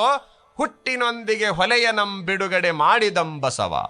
ಬಸವಣ್ಣ, ನೀ ಬೆಳೆದ ಮೇಲೆ ದಲಿತರನ್ನ ಉದ್ಧಾರ ಮಾಡಿದ ಆತನಲ್ಲ, ಆ ಕ್ಷಣಕ್ಕೆ ತಾಯಿ ಹೊಟ್ಟೆಗಿಂದ ಬಂದು ಕೂಡಲೇ ಒಂದು ಜೀವವನ್ನು ಉಳಿಸಿದೆಲ್ಲ, ನೀನು ಬಹಳ ದೊಡ್ಡವ ಅನ್ನುವಂತಹ ಮಾತನ್ನ ಬರಿತಾನ ಹರಿಹರ. ಬೆಳೆದ ಮೇಲೆ ತಿಳಿದ ಮೇಲೆ, ನಾ ಹೇಳಕತ್ತಿದ್ದೆ, ಬೆಳೆದ ಮೇಲೆ ತಿಳಿದ ಮೇಲೆ ಬೇರೆ. ತಾಯಿ ಹೊಟ್ಟೆಗಿಂದ ಹಿಂಗೆ ಬಂದು ಕೂಡ್ಲೇನೆ 5 ನಿಮಿಷ ತಡವಾಗಿ ಬಂದ್ರೆ ಬಹುಶಃ ಸಾಯಬಹುದು ಒಂದು ಜೀವ ಅಂತೇಳಿ ತಿಳ್ಕೊಂಡು ಆ ಕ್ಷಣಕ್ಕೆ ಅವಸರದಿಂದ ಗರ್ಭದಿಂದ ಹೊರಗೆ ಬಂದಿಲ್ಲಪ್ಪ, ಹಾಗಾಗಿ ನೀನು ಬಹಳ ದೊಡ್ಡವನು ಅನ್ನುವಂತಹ ಮಾತು ಅವ್ರು ಹೇಳ್ತಾರೆ. ದೊಡ್ಡವ್ರು ಏನಾಗಬೇಕಂದ್ರೆ ಜಾತಿ ವ್ಯವಸ್ಥೆಯನ್ನ ನಿರ್ಮೂಲನೆ ಮಾಡ್ತಕ್ಕಂಥವ್ರು ಆಗ್ಬೇಕು. ಮೈಲಾರದ ಬಸವಲಿಂಗ ಶರಣರು ಬರೀತಾರ, ಜಾತಿ ಭೇದವನಳಿದು ನೀತಿ ಮಾರ್ಗವ ಪೇಳಿ ಓತುತ್ರೈ ಭುವನ ದಾರಾಧ್ಯ ನೆನೆಸಿದ ಅಜಾತ ಶ್ರೀ ಗುರುವೇ ಕೃಪೆಯಾಗು. ಗುರುಗಳಾಗಿರ್ತಕ್ಕಂಥವ್ರು, ಕಾವಿಧಾರಿಗಳಾಗಿರ್ತಕ್ಕಂಥವ್ರು, ಈ ಪಾದ್ರಿಗಳಾಗಿರ್ತಕ್ಕಂಥವ್ರು, ಮೌಲ್ವಿಗಳಾಗಿರ್ತಕ್ಕಂಥವ್ರು, ಸನ್ಯಾಸಿಗಳಾಗಿರ್ತಕ್ಕಂಥವ್ರು, ಇವರೆಲ್ಲ ಏನ್ ಮಾಡಬೇಕು ಅಂತಂದ್ರೆ ಜಾತಿ ಬೋಧೆಯನ್ನ ಮಾಡಬಾರದು. ಕೇವಲ ಸಮಾಜಕ್ಕೆ ನೀತಿ ಪ್ರಧಾನವಾದ ಬೋಧೆಯನ್ನ ಮಾಡಬೇಕೇ ಹೊರತಾಗಿ ಜಾತಿ ಪ್ರಧಾನವಾದ ಬೋಧೆಯನ್ನ ಮಾಡಬಾರದು ಅಂತ. ಮಾಡಿದ್ದೇ ಆದ್ರೆ ಅವರೇ ಈ ಸಮಾಜ, ಈ ರಾಷ್ಟ್ರಕ್ಕೆ ನಾಶಕ್ಕೆ ಕಾರಣರಾಗ್ತಾರೆ. ಜಾತಿ ಭೇದವನ್ನಳಿದು ಆ ಜಾತಿ ವ್ಯವಸ್ಥೆಯನ್ನು ನಾಶ ಮಾಡಬೇಕು ಗುರುಗಳಾಗಿರ್ತಕ್ಕಂಥವ್ರು. ಏನ್ ಮಾಡಬೇಕು? ನೀತಿ ಮಾರ್ಗವ ಪೇಳಿ, ನೀತಿ ಮಾರ್ಗವನ್ನ ಮಾತ್ರ ಹೇಳಬೇಕು. ಗುರುಗಳು ಜಾತರಾಗಬಾರದು, ಗುರುಗಳು ಅಜಾತರಾಗಬೇಕು. ಅವರಿಗೆ ಬಹಳಷ್ಟು ಬೆಲೆ ಬರ್ತಕ್ಕಂಥದ್ದಾಗ್ತದೆ. ಒಂದೇ ಗಗನವ ಕಾನು ತೊಂದೇ ನೀರು ಕುಡಿದು ಒಂದೇ ಗಾಳಿಯ ನುಸುರುವ ನರಜಾತಿಗಳೊಳಗೆ ವೈಷಮ್ಯ ಎಂತಿಹುದು ಮಂಕುತಿಮ್ಮ. ಗುಂಡಪ್ಪನವ್ರು ಹೇಳ್ತಾರ, ನಾವು ಉಸಿರಾಡೋ ಗಾಳಿ ಒಂದು, ನಾವು ನಡೆದಾಡೋ ನೆಲ ಒಂದು, ನಾವು ಕುಡಿಯೋ ನೀರು ಒಂದು, ನಾವು ಉಣ್ಣೋ ಅನ್ನ ಒಂದು, ಅದರೊಳಗೆ ವ್ಯತ್ಯಾಸ ಇಲ್ಲ. ಆದರೂ ಕೂಡ ಈ ಜಾತಿಯ ವೈಷಮ್ಯ ಯಾಕೆ ಬಂದೈತಿ ಅಂತ ಪ್ರಶ್ನೆ ಮಾಡ್ತಾರ. ಬರಬಾರದು. ನಾವೆಲ್ಲರೂ ಸಮಾನರು ಅನ್ನುವಂತಹ ಭಾವನೆ ಬರಬೇಕು. ಸಮಾನತೆಯನ್ನು ಮಾತ್ರ ಹುಡುಕುವಂತ ಪ್ರಯತ್ನ ಮಾಡಬೇಕು. ಹಂಗೇನಾದ್ರೂ ಹುಡುಕಾಕ್ ಹೋದ್ರೆ ನೀವೇನು ಹಗರ್ಕ ಬಿಡು ಪೈಕಿ ಅಲ್ಲ. ಇಲ್ಲೇ ನವಲಗುಂದ 40 ಕಿಲೋಮೀಟರ್ ದೂರದಾಗ, ಹುಬ್ಬಳ್ಳಿಗೆ 40 ಕಿಲೋಮೀಟರ್ ಇರ್ಬೇಕು ಭಾಳ ಅಂದ್ರೆ. ಅಲ್ಲೊಬ್ಬ ನಾಗಲಿಂಗಪ್ಪ ಅಂತ ಮಹಾ ಅದ್ವೈತಿ, ಮಹಾಜ್ಞಾನಿ, ಮಹಾಯೋಗಿ, ಪವಾಡ ಪುರುಷ. ಒಂದು ಒಳ್ಳೆಯ ಪ್ರಾಯ, ಬಹಳ ಸುಂದರವಾದ ರೂಪ. ಆ ಪ್ರಾಯದೊಳಗೆ ನವಲಗುಂದದಾಗ ಅಡ್ಡಾಡಕ್ ಹತ್ತಿದ ನಾಗಲಿಂಗಪ್ಪ ಹೊಸದಾಗಿ ಬಂದು. ಅಲ್ಲಿರೋ ಶ್ರೀಮಂತರೆಲ್ಲ ಬಹಳ ದೊಡ್ಡ ತಪಸ್ವಿ ಇರ್ಬೋದು, ಜ್ಞಾನಿ ಇರ್ಬೋದು ಅಂತೇಳಿ ತಿಳ್ಕೊಂಡ್ಯಪ್ಪ, ನಮ್ಮನಿಗೆ ಬಾ ಅಂತ ಕರೆದ್ರು. ಕರೀತಾರಂತ ಒಳಗೆ ಹೋದ, ತುಂಬಾ ಅಡ್ಡಾಡ್ದ ಮತ್ತು ಹೊರಗೆ ಬಂದ. ಇರು ಇಲ್ಲೇ ಅಂದ್ರೆ ಇರ್ಲಿಲ್ಲ. ಹೀಗೆ ಊರೆಲ್ಲ ಅಡ್ಡಾಡಿ ಎಲ್ಲಾರ ಮನೆಗೆ ಒಳಗೆ ಹೋಗಿ ಎಲ್ಲೂ ಇರ್ಲಾರ್ದೆ ಊರ್ ಹೊರಗೊಂದು ಗುಡಿಸ್ಲಾ ಕಂಡು ಆ ಗುಡಿಸಲ್ದಾಗ ಒಳಗೆ ಹೋದ. ಯಪ್ಪ ಬಾ ಅಂದ್ಲು, ಖುಷಿ ಅನಿಸ್ತು. ಗುಡಿಸಲ ಬಗ್ಗಿ ತಗ್ಗಿ ಒಳಗೆ ಹೋದ. ಹಾಸಾಕ ಏನೂ ಇಲ್ಲ, ಕುರ್ಚೆ ದೂರದ ಮಾತು. ನೀರದ ಒನೆಯವ್ವ, ಯಾವ ಮನೆಯೊಳಗೂ ನೀರು ಕೇಳದೆ ಇರುವಂತಹ ನಾಗಲಿಂಗಪ್ಪ ನೀರದವನು ಅಂತ ಕೇಳ್ತಾನೆ. ಅದಾವ ಗಡಿಗೆ ಒಳಗಿನ ನೀರು ತೆಗೆದುಕೊಟ್ರಿ ಎಷ್ಟು ಸಿಹಿ ಅದಾವ. ಕುಡಿಯೋ ಮನಸ್ಸಿರಬೇಕು, ಎಲ್ಲ ಸಿಹಿ ಅನಿಸ್ತದೆ. ಸಿಹಿಯಾದ ನೀರನ್ನ ಕುಡ್ದ. ಯವ್ವ ನಿನ್ನ ಹೆಸರೇನು? ಭೀಮವ್ವ. ಯಾವ ಭೀಮವ್ವ? ಸಮಗಾರ ಭೀಮವ್ವ. ಓ ಸಮಗಾರ ಏನ್ ನೀವು? ಹೌದು. ಯವ್ವ ನಾ ಇಲ್ಲೇ ಇರ್ಲ ಅಂದ. ನಾನಿನ್ನವ್ರು ಇರೋ ಯಪ್ಪ ಅಂತ ಕೇಳಿದ್ರು ಇರದೇ ಇರುವಂತ ಯವ್ವ ಇಲ್ಲೇ ಇರ್ಲೇನು ಅಂದಾಗ, ಯಪ್ಪ ನನ್ನಂತವಳು ಮನಿಯೊಳಗೆ ವಿಧವಾ ಸಮಗಾರ ಪೈಕಿ ಬಡವಿ ತನ್ನ ಎಲ್ಲದನ್ನು ಹೇಳಿಕೊಂಡಾಗ, ಇಲ್ಲ ನನಗೆ ಇಲ್ಲೇ ಇರ್ಬೇಕನ್ಸೈತಿ, ಇರ್ತೀನಿ. ಇರುಯಪ್ಪ ಯಾರು ಬೇಡ ಅಂತಾರ. ನಾ ಉಂಡಿದ್ದು ನೀವು ಉಣ್ಣುವಲ್ಲೇ ಇದ್ದ. ಯಾವಾಗ ಎಲ್ಲರ ಮನೆ ಬಿಟ್ಟು ಅಲ್ಲಿ ಹೋಗದಾನಂತ ಗೊತ್ತಾತು, ಇವ್ರೇನು ಬಿಟ್ಟು ಹೋಗಿದ್ನಲ್ಲ ಆ ಮನನವರೆಲ್ಲ ಸುದ್ದಿ ಎಬ್ಸಿದ್ರು. ನಾಗಲಿಂಗಪ್ಪ ಭೀಮವನ್ನ ಇಟ್ಕೊಂಡಾನ. ಚಲವ ಇವ್ರದು. ಭೀಮವ್ವ ನಾಗಲಿಂಗಪ್ಪನ್ನ ಇಟ್ಕೊಂಡಾಳ. ತಡಾನ ಇಲ್ಲ. ಇಲ್ಲಿದ್ರೆ ಅದು ಸುದ್ದಿ ಹಾಕಿದ್ದಿಲ್ಲ. ಯಾಕಂದ್ರೆ ದೊಡ್ಡವರು ಅದು ಸಾಣದು ಏನು ಹೊರಿಸಿದ್ರು ಹೊರತ್ತ ಅಂತ ತಿಳ್ಕೊಂಡಾರ. ಈ ಸುದ್ದಿ ಆಕಿಗೆ ಗೊತ್ತಾಗಿ ಬಾಳ ನೋವಿನೊಂದಿಗೆ ಕಣ್ಣೀರ್ ಹಾಕೊಂತ ನಾಗಲಿಂಗಪ್ಪಗೆ ಹೇಳ್ತಾಳ, ಯಪ್ಪ ಹಿಂಗ ಸುದ್ದಿ ಆಗೈತೆಪ್ಪ ಊರಾಗ. ಅವ್ರು ಅನ್ನೋದ್ರೊಳಗೆ ತಪ್ಪೇನೈತಿ ಬೇ, ನಿನ್ನೊಳಗೆ ನನ್ನ ಇಟ್ಕೊಂಡಿದಿ, ನನ್ನೊಳಗೆ ನಿನ್ನ ಇಟ್ಕೊಂಡಿದ್ದೀನಿ. ಇಟ್ಕೊಂಡಾರ ಅನ್ನೋದಕ್ಕೆ ತಪ್ಪೇನೈತಿ? ಇಟ್ಕೊಂಡಿದ್ದು ಸತ್ಯ ಐತಿ, ಇಟ್ಕೊಂಡಾರ ಅಂತ ಹೇಳಕತ್ತಾರ. ಇವ ತಿಳ್ಕೊಳ್ಳೋದ ಬೇರೆ. ಏನು ತಪ್ಪದ? ಇಟ್ಕೊಂಡಿದ್ದು ಸರಿ ಐತಲ್ಲ. ಈ ರೀತಿ ಸುದ್ದಿ ಹಬ್ಬಿದಾಗ ಇಲ್ಲಿ ಬಿಟ್ಟು ಅಲ್ಲೇ ಹಾಕದಿಯೋ ಅಂತ ಕೇಳಿದ್ರೆ ಆತೊಂದು ಚಲೋ ಮಾತು ಹೇಳ್ತಾನ. ಊರಾಗ ನನಗೆ ಯಾರು ಎಲ್ಲರನ್ನ ಸಮಾನವಾಗಿ ಕಾಣೋರು ಕಾಣ್ಲೇ ಇಲ್ಲ, ಬೇರೆ ಬೇರೆ ಕಾಣೋರು ಕಂಡ್ರು. ಆಕೆ ಒಬ್ಬಾಕಿ ಎಲ್ಲರನ್ನು ಸಮಾನವಾಗಿ ಕಾಣಾಕಿ ಅಂತೇಳಿ ಸಮಗಾರ ಹಾಕಿ ಸಮಾನವಾಗಿ ಕಾಣಾಕಿ, ಸಮಗಾರ ಹಾಕಿ ಸಮಾನವಾಗಿ ಕಾಣಾಕಿ ಅಂತೇಳಿ ತಿಳ್ಕೊಂಡು ಆಕೆನ ಮನೆಗೆ ಉಳ್ಕೊಂಡಿದ್ದೀನಿ ನಾನು. ಇವರೆಲ್ಲ ಬಹಳ ದೊಡ್ಡವರು. ನಾವೆಲ್ಲ ವಿಚಾರ ಮಾಡಬೇಕು. ಹರಿಯೋ ನದಿಯೊಳಗೆ ಕೇವಲ ಮುಳುಗಿ ಬರೋದಲ್ಲ, ಆ ನದಿಯನ್ನು ಒಂದು ಸಾರಿ ನೋಡೋದು. ಆ ನದಿ ನಮಗೆ ಹೇಳುತ್ತದೆ, ನಾನು ಸಾಗರವನ್ನ ಸೇರಿ ನನ್ನ ಹೆಸರನ್ನ ಮರೆತು ಸಾಗರವಾಗಲಿದ್ದೇನೆ. ಸಾಗರವನ್ನ ಸೇರಿದಾಗ ಅಲ್ಲಿ ಗಂಗಾ ಇಲ್ಲ, ಯಮುನಾ ಇಲ್ಲ, ಸರಸ್ವತಿ ಇಲ್ಲ, ನರ್ಮದಾ ಇಲ್ಲ, ಕೃಷ್ಣ ಇಲ್ಲ, ಕಾವೇರಿ ಇಲ್ಲ, ಕೇವಲ ಸಾಗರ ಅಲ್ವಾ? ಹಾಗೆ ಈ ಸಮಾಜಗಳು ಜಾತಿಗಳು ಅಂತ ಏನದಾವ, ಇವು ಒಂದು ಕಡೆಗೆ ಹರಿಯೋಲ್ಲಕ್ಕ, ಆದ್ರೆ ಊರಿನ ಹಿತ, ರಾಷ್ಟ್ರದ ಹಿತ ಬಂದಂತಹ ಸಂದರ್ಭದಲ್ಲಿ ತಮ್ಮ ಹೆಸರನ್ನ ತಮ್ಮ ಜಾತಿಯನ್ನ ಬಿಟ್ಟು ಹಾಕಿ ಸಾಗರದೋಪಾದಿಯಲ್ಲಿ ನಿಂತುಕೋಬೇಕು, ನಾವೆಲ್ಲ ಒಂದು ಅನ್ನುವಂತಹ ಭಾವನೆ ಬರಬೇಕು. ಅಂದಾಗ ಬಹಳ ಅನುಕೂಲ ಆಗ್ತದೆ. ಇನ್ನೂ ಕೂಡ ಇದನ್ನ ಯಾಕೆ ಹೇಳ್ತಾ ಇದ್ದೀನಿ ಅಂದ್ರೆ, ನಮ್ಮ ಜೀವನದೊಳಗೆ ಸುಖವಾಗಿರ್ಬೇಕಾಗಿತ್ತಂದ್ರೆ ಈ ಭೇದ ಭಾವ ಅನ್ನುವಂಥದ್ದು ನಿಲ್ಲಬೇಕು. ಮಹಾರಾಜ ಒಂದು ದಿವಸ ಕುದುರೆ ಎತ್ಕೊಂಡು ಅಡವಿಗೆ ಹೋದ. ರಾತ್ರಿ ಎಲ್ಲ ಸುಸ್ತಾಗಿ ಬಂದ. ಆತನಿಗೆ ಎಲ್ಲ ಕಡೆಗೆ ಅನ್ನ ಕಾದಿರ್ತಿತ್ತು, ಎಲ್ಲ ಕಡೆಗೆ ನೀರು ಕಾದಿರ್ತಿತ್ತು. ಅವತ್ತು ಹಣ್ಣಿಲ್ಲ, ಅವತ್ತು ನೀರಿಲ್ಲ, ಏನೂ ಇಲ್ಲ. ಬಂದು ಪಂಡಿತರ ಸಭೆ ಕರೆದು, ಇವತ್ತು ಬಹಳ ಹಿಂಸೆಯನ್ನು ಅನುಭವಿಸಿ ಬಂದಿದ್ದೇನೆ, ಇದಕ್ಕೇನು ಕಾರಣ? ನೀರು ಸಿಕ್ಕಿಲ್ಲ, ಅನ್ನನೂ ಸಿಕ್ಕಿಲ್ಲ ಅಂದರೆ ಅವರು ಬಹಳ ಶಾನ್ಯರು ಪಂಡಿತರು. ಬೆಳಗ್ಗೆ ಯಾರ ಮುಖ ನೋಡಿ ಹೋಗಿದ್ರಿ ಮಹಾರಾಜರಂದ್ರೆ ಅವರು ಬಂದ್ರ ಅಲ್ಲಿಗೆ. ಅವರು ಅವ ಹೇಳ್ದ, ಮತ್ತು ಕಟಿಂಗ್ ಮಾಡವನು ಕರೆಸಿದ್ನಪ್ಪ, ಮತ್ತು ಅವನ ಮುಖನ ನೋಡಿ ಹೋದೆ. ಉಳಿದು ಬಂದಿದ್ದ ದೊಡ್ಡದು. ನೀವು ಬೆಳಗ್ಗೆ ಅವ್ರ ಮುಖ ನೋಡ್ತಾರೇನ್ರಿ? ಅನ್ನ ನೀರು ಸಿಗಲಾರ್ದ ಅಷ್ಟ ಅಲ್ಲ, ನೀವು ಬದುಕಿ ಬಂದಿರಲ್ಲ, ಅದು ನಮ್ಮ ಪುಣ್ಯ. ಅರಸನಿಗೆ ಯಾರ ಬುದ್ಧಿ ಅಂತ ಒಂದು ಮಾತಾಯ್ತಲ್ಲ, ಹಂಗಾದ್ರೆ ಮಾಡೋದೇನು ಇಷ್ಟು ಕಷ್ಟಕ್ಕವ ಕಾರಣ ಏನಂದ್ರೆ ಅವನು ಮುಗಿಸ್ಬಿಡ್ರಿ. ನಾ ಕೇಳ್ತೀನಿ ನಿಮಗೆ, ಅವ್ರ ಮುಖ ನೋಡಿದ್ರೆ ನಿಮಗೆ ಹಂಗಾಗತ್ತೆ ಹಿಂಗಾಗತ್ತ ಅಂತ ಐತಿಲ್ಲ, ನಿಮ್ಮ ಮುಖ ನೋಡ್ಲಾರ್ದಂಗೆ ಅವ್ರಿದ್ರಪ್ಪ.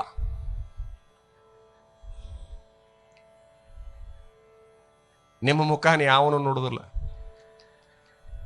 ಯಾಕಂದ್ರೆ ನೋಡ್ಲಾರ್ದಂಗೆ ಆಕೈತದ. ನಿಮ್ಮನ್ನ ಎಲ್ಲರೂ ನೋಡುವಂಗೆ ಚಂದ ಮಾಡಿ ಇಡ್ತಾರ ಅಂತೇಳಿ ಎಲ್ಲರೂ ನಿಮ್ಮನ್ನ ನೋಡಾಕತ್ತಾರ.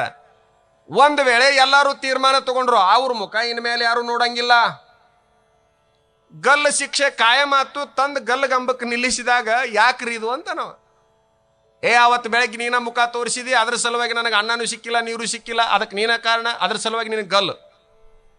ಅವ ಅಂತಾನೆ, ನನ್ನ ಮುಖ ನೋಡಿದ್ರೆ ಇವು ಎರಡ ಸಿಕ್ಕಿಲ್ಲ, ನಾನು ಬೆಳಗ್ಗೆ ಯಾರ ಮುಖ ನೋಡಿದ್ದಿಲ್ಲ, ನಿಮ್ಮ ಮುಖಾನ ನೋಡಿದೆ, ನಿಮ್ಮ ಮುಖ ನೋಡಿದ್ದಕ್ಕೆ ನನ್ನ ಜೀವನ ಹೊಂಟೈತಿಲ್ರಿ, ನಿಮ್ಮ ಮುಖ ಎರಡು ಸುಮಾರು ಇರಬೇಕು. ಅನ್ನ ನೀರು ಈಗ ಬಂದ ಮೇಲೆ ಸಿಕ್ತು, ನಂದು ಜೀವ ಹೋದ ಮೇಲೆ ಸಿಗಲ್ಲಲ್ಲ. ಅದಕ್ಕೆ ಬಸವಣ್ಣ ಅಪ್ಪನನ್ನೇ ಪ್ರಧಾನ ಸೆಕ್ರೆಟರಿ, ಪ್ರಧಾನ ಕಾರ್ಯದರ್ಶಿ ಅಂತ ಇಟ್ಕೊಂಡ. ತಾನು ಮುಖ್ಯಮಂತ್ರಿ ಆದ ಕೂಡಲೇನೆ ಎಲ್ಲರೂ ಅಲ್ಲಿ ಹದ ಬರಲಿ ಇವ್ರು ನೋಡೋಣಂತ. ನಮ್ಮವರು ಈ ಜಾತಿ ವ್ಯವಸ್ಥೆಯನ್ನು ನಾಶ ಮಾಡಲಿಕ್ಕೆ ಒಂದಿಲ್ಲ ಒಂದು ಕಾರ್ಯಗಳನ್ನು ಮಾಡಿರ್ತಕ್ಕಂಥವ್ರು. ಅದನ್ನು ನಾವು ಕೂಡ ಮುಂದುವರಿಸಿಕೊಂಡು ಹೋಗುವಂತಹ ಪ್ರಯತ್ನವನ್ನು ಮಾಡಬೇಕು. ಅದು ನಮ್ಮ ಕರ್ತವ್ಯ ಆಗಬೇಕು. ಅಂತಹ ಜೀವನಕ್ಕೆ ನಾವೆಲ್ಲ ಪಾದಾರ್ಪಣೆಯನ್ನು ಮಾಡಬೇಕು. ತಮಗೆ ಬಹಳ ಅಭಿಮಾನದಿಂದ ಮತ್ತು ಪ್ರೀತಿಯಿಂದ ಒಂದು ಚಲೋ ಮಾತು ಹೇಳ್ತೀನಿ. ನನ್ನ ಎಲ್ಲ ಮಾತುಗಳನ್ನು ಬಿಟ್ಟು ಹಾಕ್ರಿ, ನಡೆಯುತ್ತೆ. ಬೇಕಾದ್ರೆ ಇಟ್ಕೋರಿ, ಬೇಡಾದ್ರೆ ಬಿಡ್ರಿ. ಆದ್ರೆ ಈ ನಮ್ಮ ನೆಹರು ಮೈದಾನದೊಳಗ ನಮ್ಮ ಕಾರ್ಯಕ್ರಮ ಮುಗಿಯೋ ತನಕನರ 2 ಮಾತ್ರ ಒಳಗೆ ತರಬೇಡ್ರಿ, 2 ಮಾತ್ರ ಒಳಗೆ ತರಬೇಡ್ರಿ. ನೀವು ಹಾಕ್ಕೊಂಡು ಬರ್ತಿರಲ್ಲ ಅವು ಅಲ್ಲ ನಾ ಹೇಳೋದು, ಅವನ್ನ ಹಾಕ್ಕೊಂಡು ಬರ್ರಿ, ನಾ ಬೇಡ ಅನ್ನಂಗಿಲ್ಲ. ನಿಮಗೆ ಸತ್ಯವಾದ ಮಾತು ಹೇಳ್ತೀನಿ, ಅಲ್ಲಿ ಯಾರು ಒಯ್ತಾರ ನಂಗಿದ್ರೆ ನಮ್ಮ ಸ್ಟೇಜಿನ ಮುಂದೆ ಬಿಡ್ರಿ, ನಾನು ಕಾಯ್ತೀನಿ. ಆದ್ರೆ 2 ಮಾತ್ರ ಒಳಗೆ ತರಬೇಡ್ರಿ. ಒಂದು ರಾಜಕಾರಣವನ್ನ, ಒಂದು ಜಾತಿಯನ್ನ ಮಾತ್ರ ಈ ನೆಹರು ಮೈದಾನದೊಳಗೆ ತರಬೇಡಿ. ಕಾರಣ ಏನು ಅಂತಂದ್ರೆ, ಇಂಥದ್ರೊಳಗ ಇದು ಕೇವಲ ಜೀವನ ದರ್ಶನವೇ ಹೊರತಾಗಿ ಇದು ಯಾವುದೂ ಅಲ್ಲ. ನಿಮ್ಮ ಜೀವನದೊಳಗೆ ತಿಳ್ಕೊಳ್ಬೇಕಾಗಿರುವಂತಹ ಕೆಲವು ವಿಚಾರಗಳನ್ನ ನನಗೇನು ತಿಳಿದೈತೋ ಅದನ್ನು ಹೇಳಲಿಕ್ಕೆ ಇಚ್ಛಾಪಡ್ತೇನೆ ಹೊರತಾಗಿ ಬೇರೆ ಇದರೊಳಗೆ ಏನೂ ಇಲ್ಲ. ಪುಣ್ಯಾತ್ಮರೇ, ಎಲ್ಲರ ದೇಹ ಒಂದದೆ, ಎಲ್ಲರ ಜೀವ ಒಂದದೆ, ಹರಿದಾಡೋ ರಕ್ತ ಅದು ಜಾತಿಗೆ ಮೀಸಲಾಗಿರುವಂತಹದ್ದಲ್ಲ. ಎಲ್ಲರಿಗೆ ಕಣ್ಣು 2, ಎಲ್ಲರಿಗೆ ಬಾಯಿ 1, ಎಲ್ಲರಿಗೆ ಕಿವಿ 2, ಒಂದು ಹೋಗಿದ್ದಿತ್ತು, ಒಂದು ಬಂದಾಗಿದ್ದಿತ್ತು. ಅದನ್ನು ತೊಗೊಂಡು ನಾವೇನು ಮಾಡೋಣ, ಅವ್ರವ್ರ ಕರ್ಮ. ಆದರೂ ಎಲ್ಲ ಅದಾವಲ್ಲ. ಇನ್ನು ಮೇಲೆ ಯಾರ ನಿಮ್ಮನ್ನ ನೀವು ಯಾರ ಪೈಕಿರಿ ಅಂತ ಕೇಳಿದ್ರ ನಾವು ಇಂಥವ್ರ ಪೈಕಿ ಅಂತ ಹೇಳಬಾರ್ದು. ಏನು ಹೇಳಬೇಕು? ಹೊಸಾದ ಸಿದ್ಧಾಂತಪ್ಪ ಮಾಡೋದು. ಯಾರ ಪೈಕಿ ನೀವು ಅಂತ ಕೇಳಿದ್ರೆ ನಾವು ಮನುಷ್ಯರ ಪೈಕಿರಿ, ನೀವು ಯಾರ ಪೈಕಿರಿ ಅಂತ ಕೇಳ್ರಿ, ಭಾಳ ಚಲೋ ಗೊತ್ತಾಗುತ್ತೆ. ಇಷ್ಟೇ ಪುಣ್ಯಾತ್ಮರೇ. ಇಷ್ಟು ಹೇಳುತ್ತಲೇನೂ ಸಹಿತ ಅದನ್ನು ಬಿಡಕ್ಕೆ ನಿಮಗೆ ಆಗೋದಿಲ್ಲ ಅಂದ್ರೆ ಇಟ್ಕೋರಿ. ಮನಿ ಹೊಸ್ತಲದ ಒಳಗೆ ಇಟ್ಕೋಬೇಕೇ ಹೊರತಾಗಿ ಜಾತಿಯನ್ನು ಹೊಸ್ತಲದ ಹೊರಗೆ ಯಾವ ಕಾಲಕ್ಕೂ ತರಬೇಡ್ರಿ ಅನ್ನುವಂಥ ವಿಚಾರವನ್ನು ಹೇಳ್ತಾ ಜೀವನ ದರ್ಶನಕ್ಕೆ ವಿರಾಮವನ್ನು ಕೊಡ್ತಾ ಇದ್ದೇನೆ.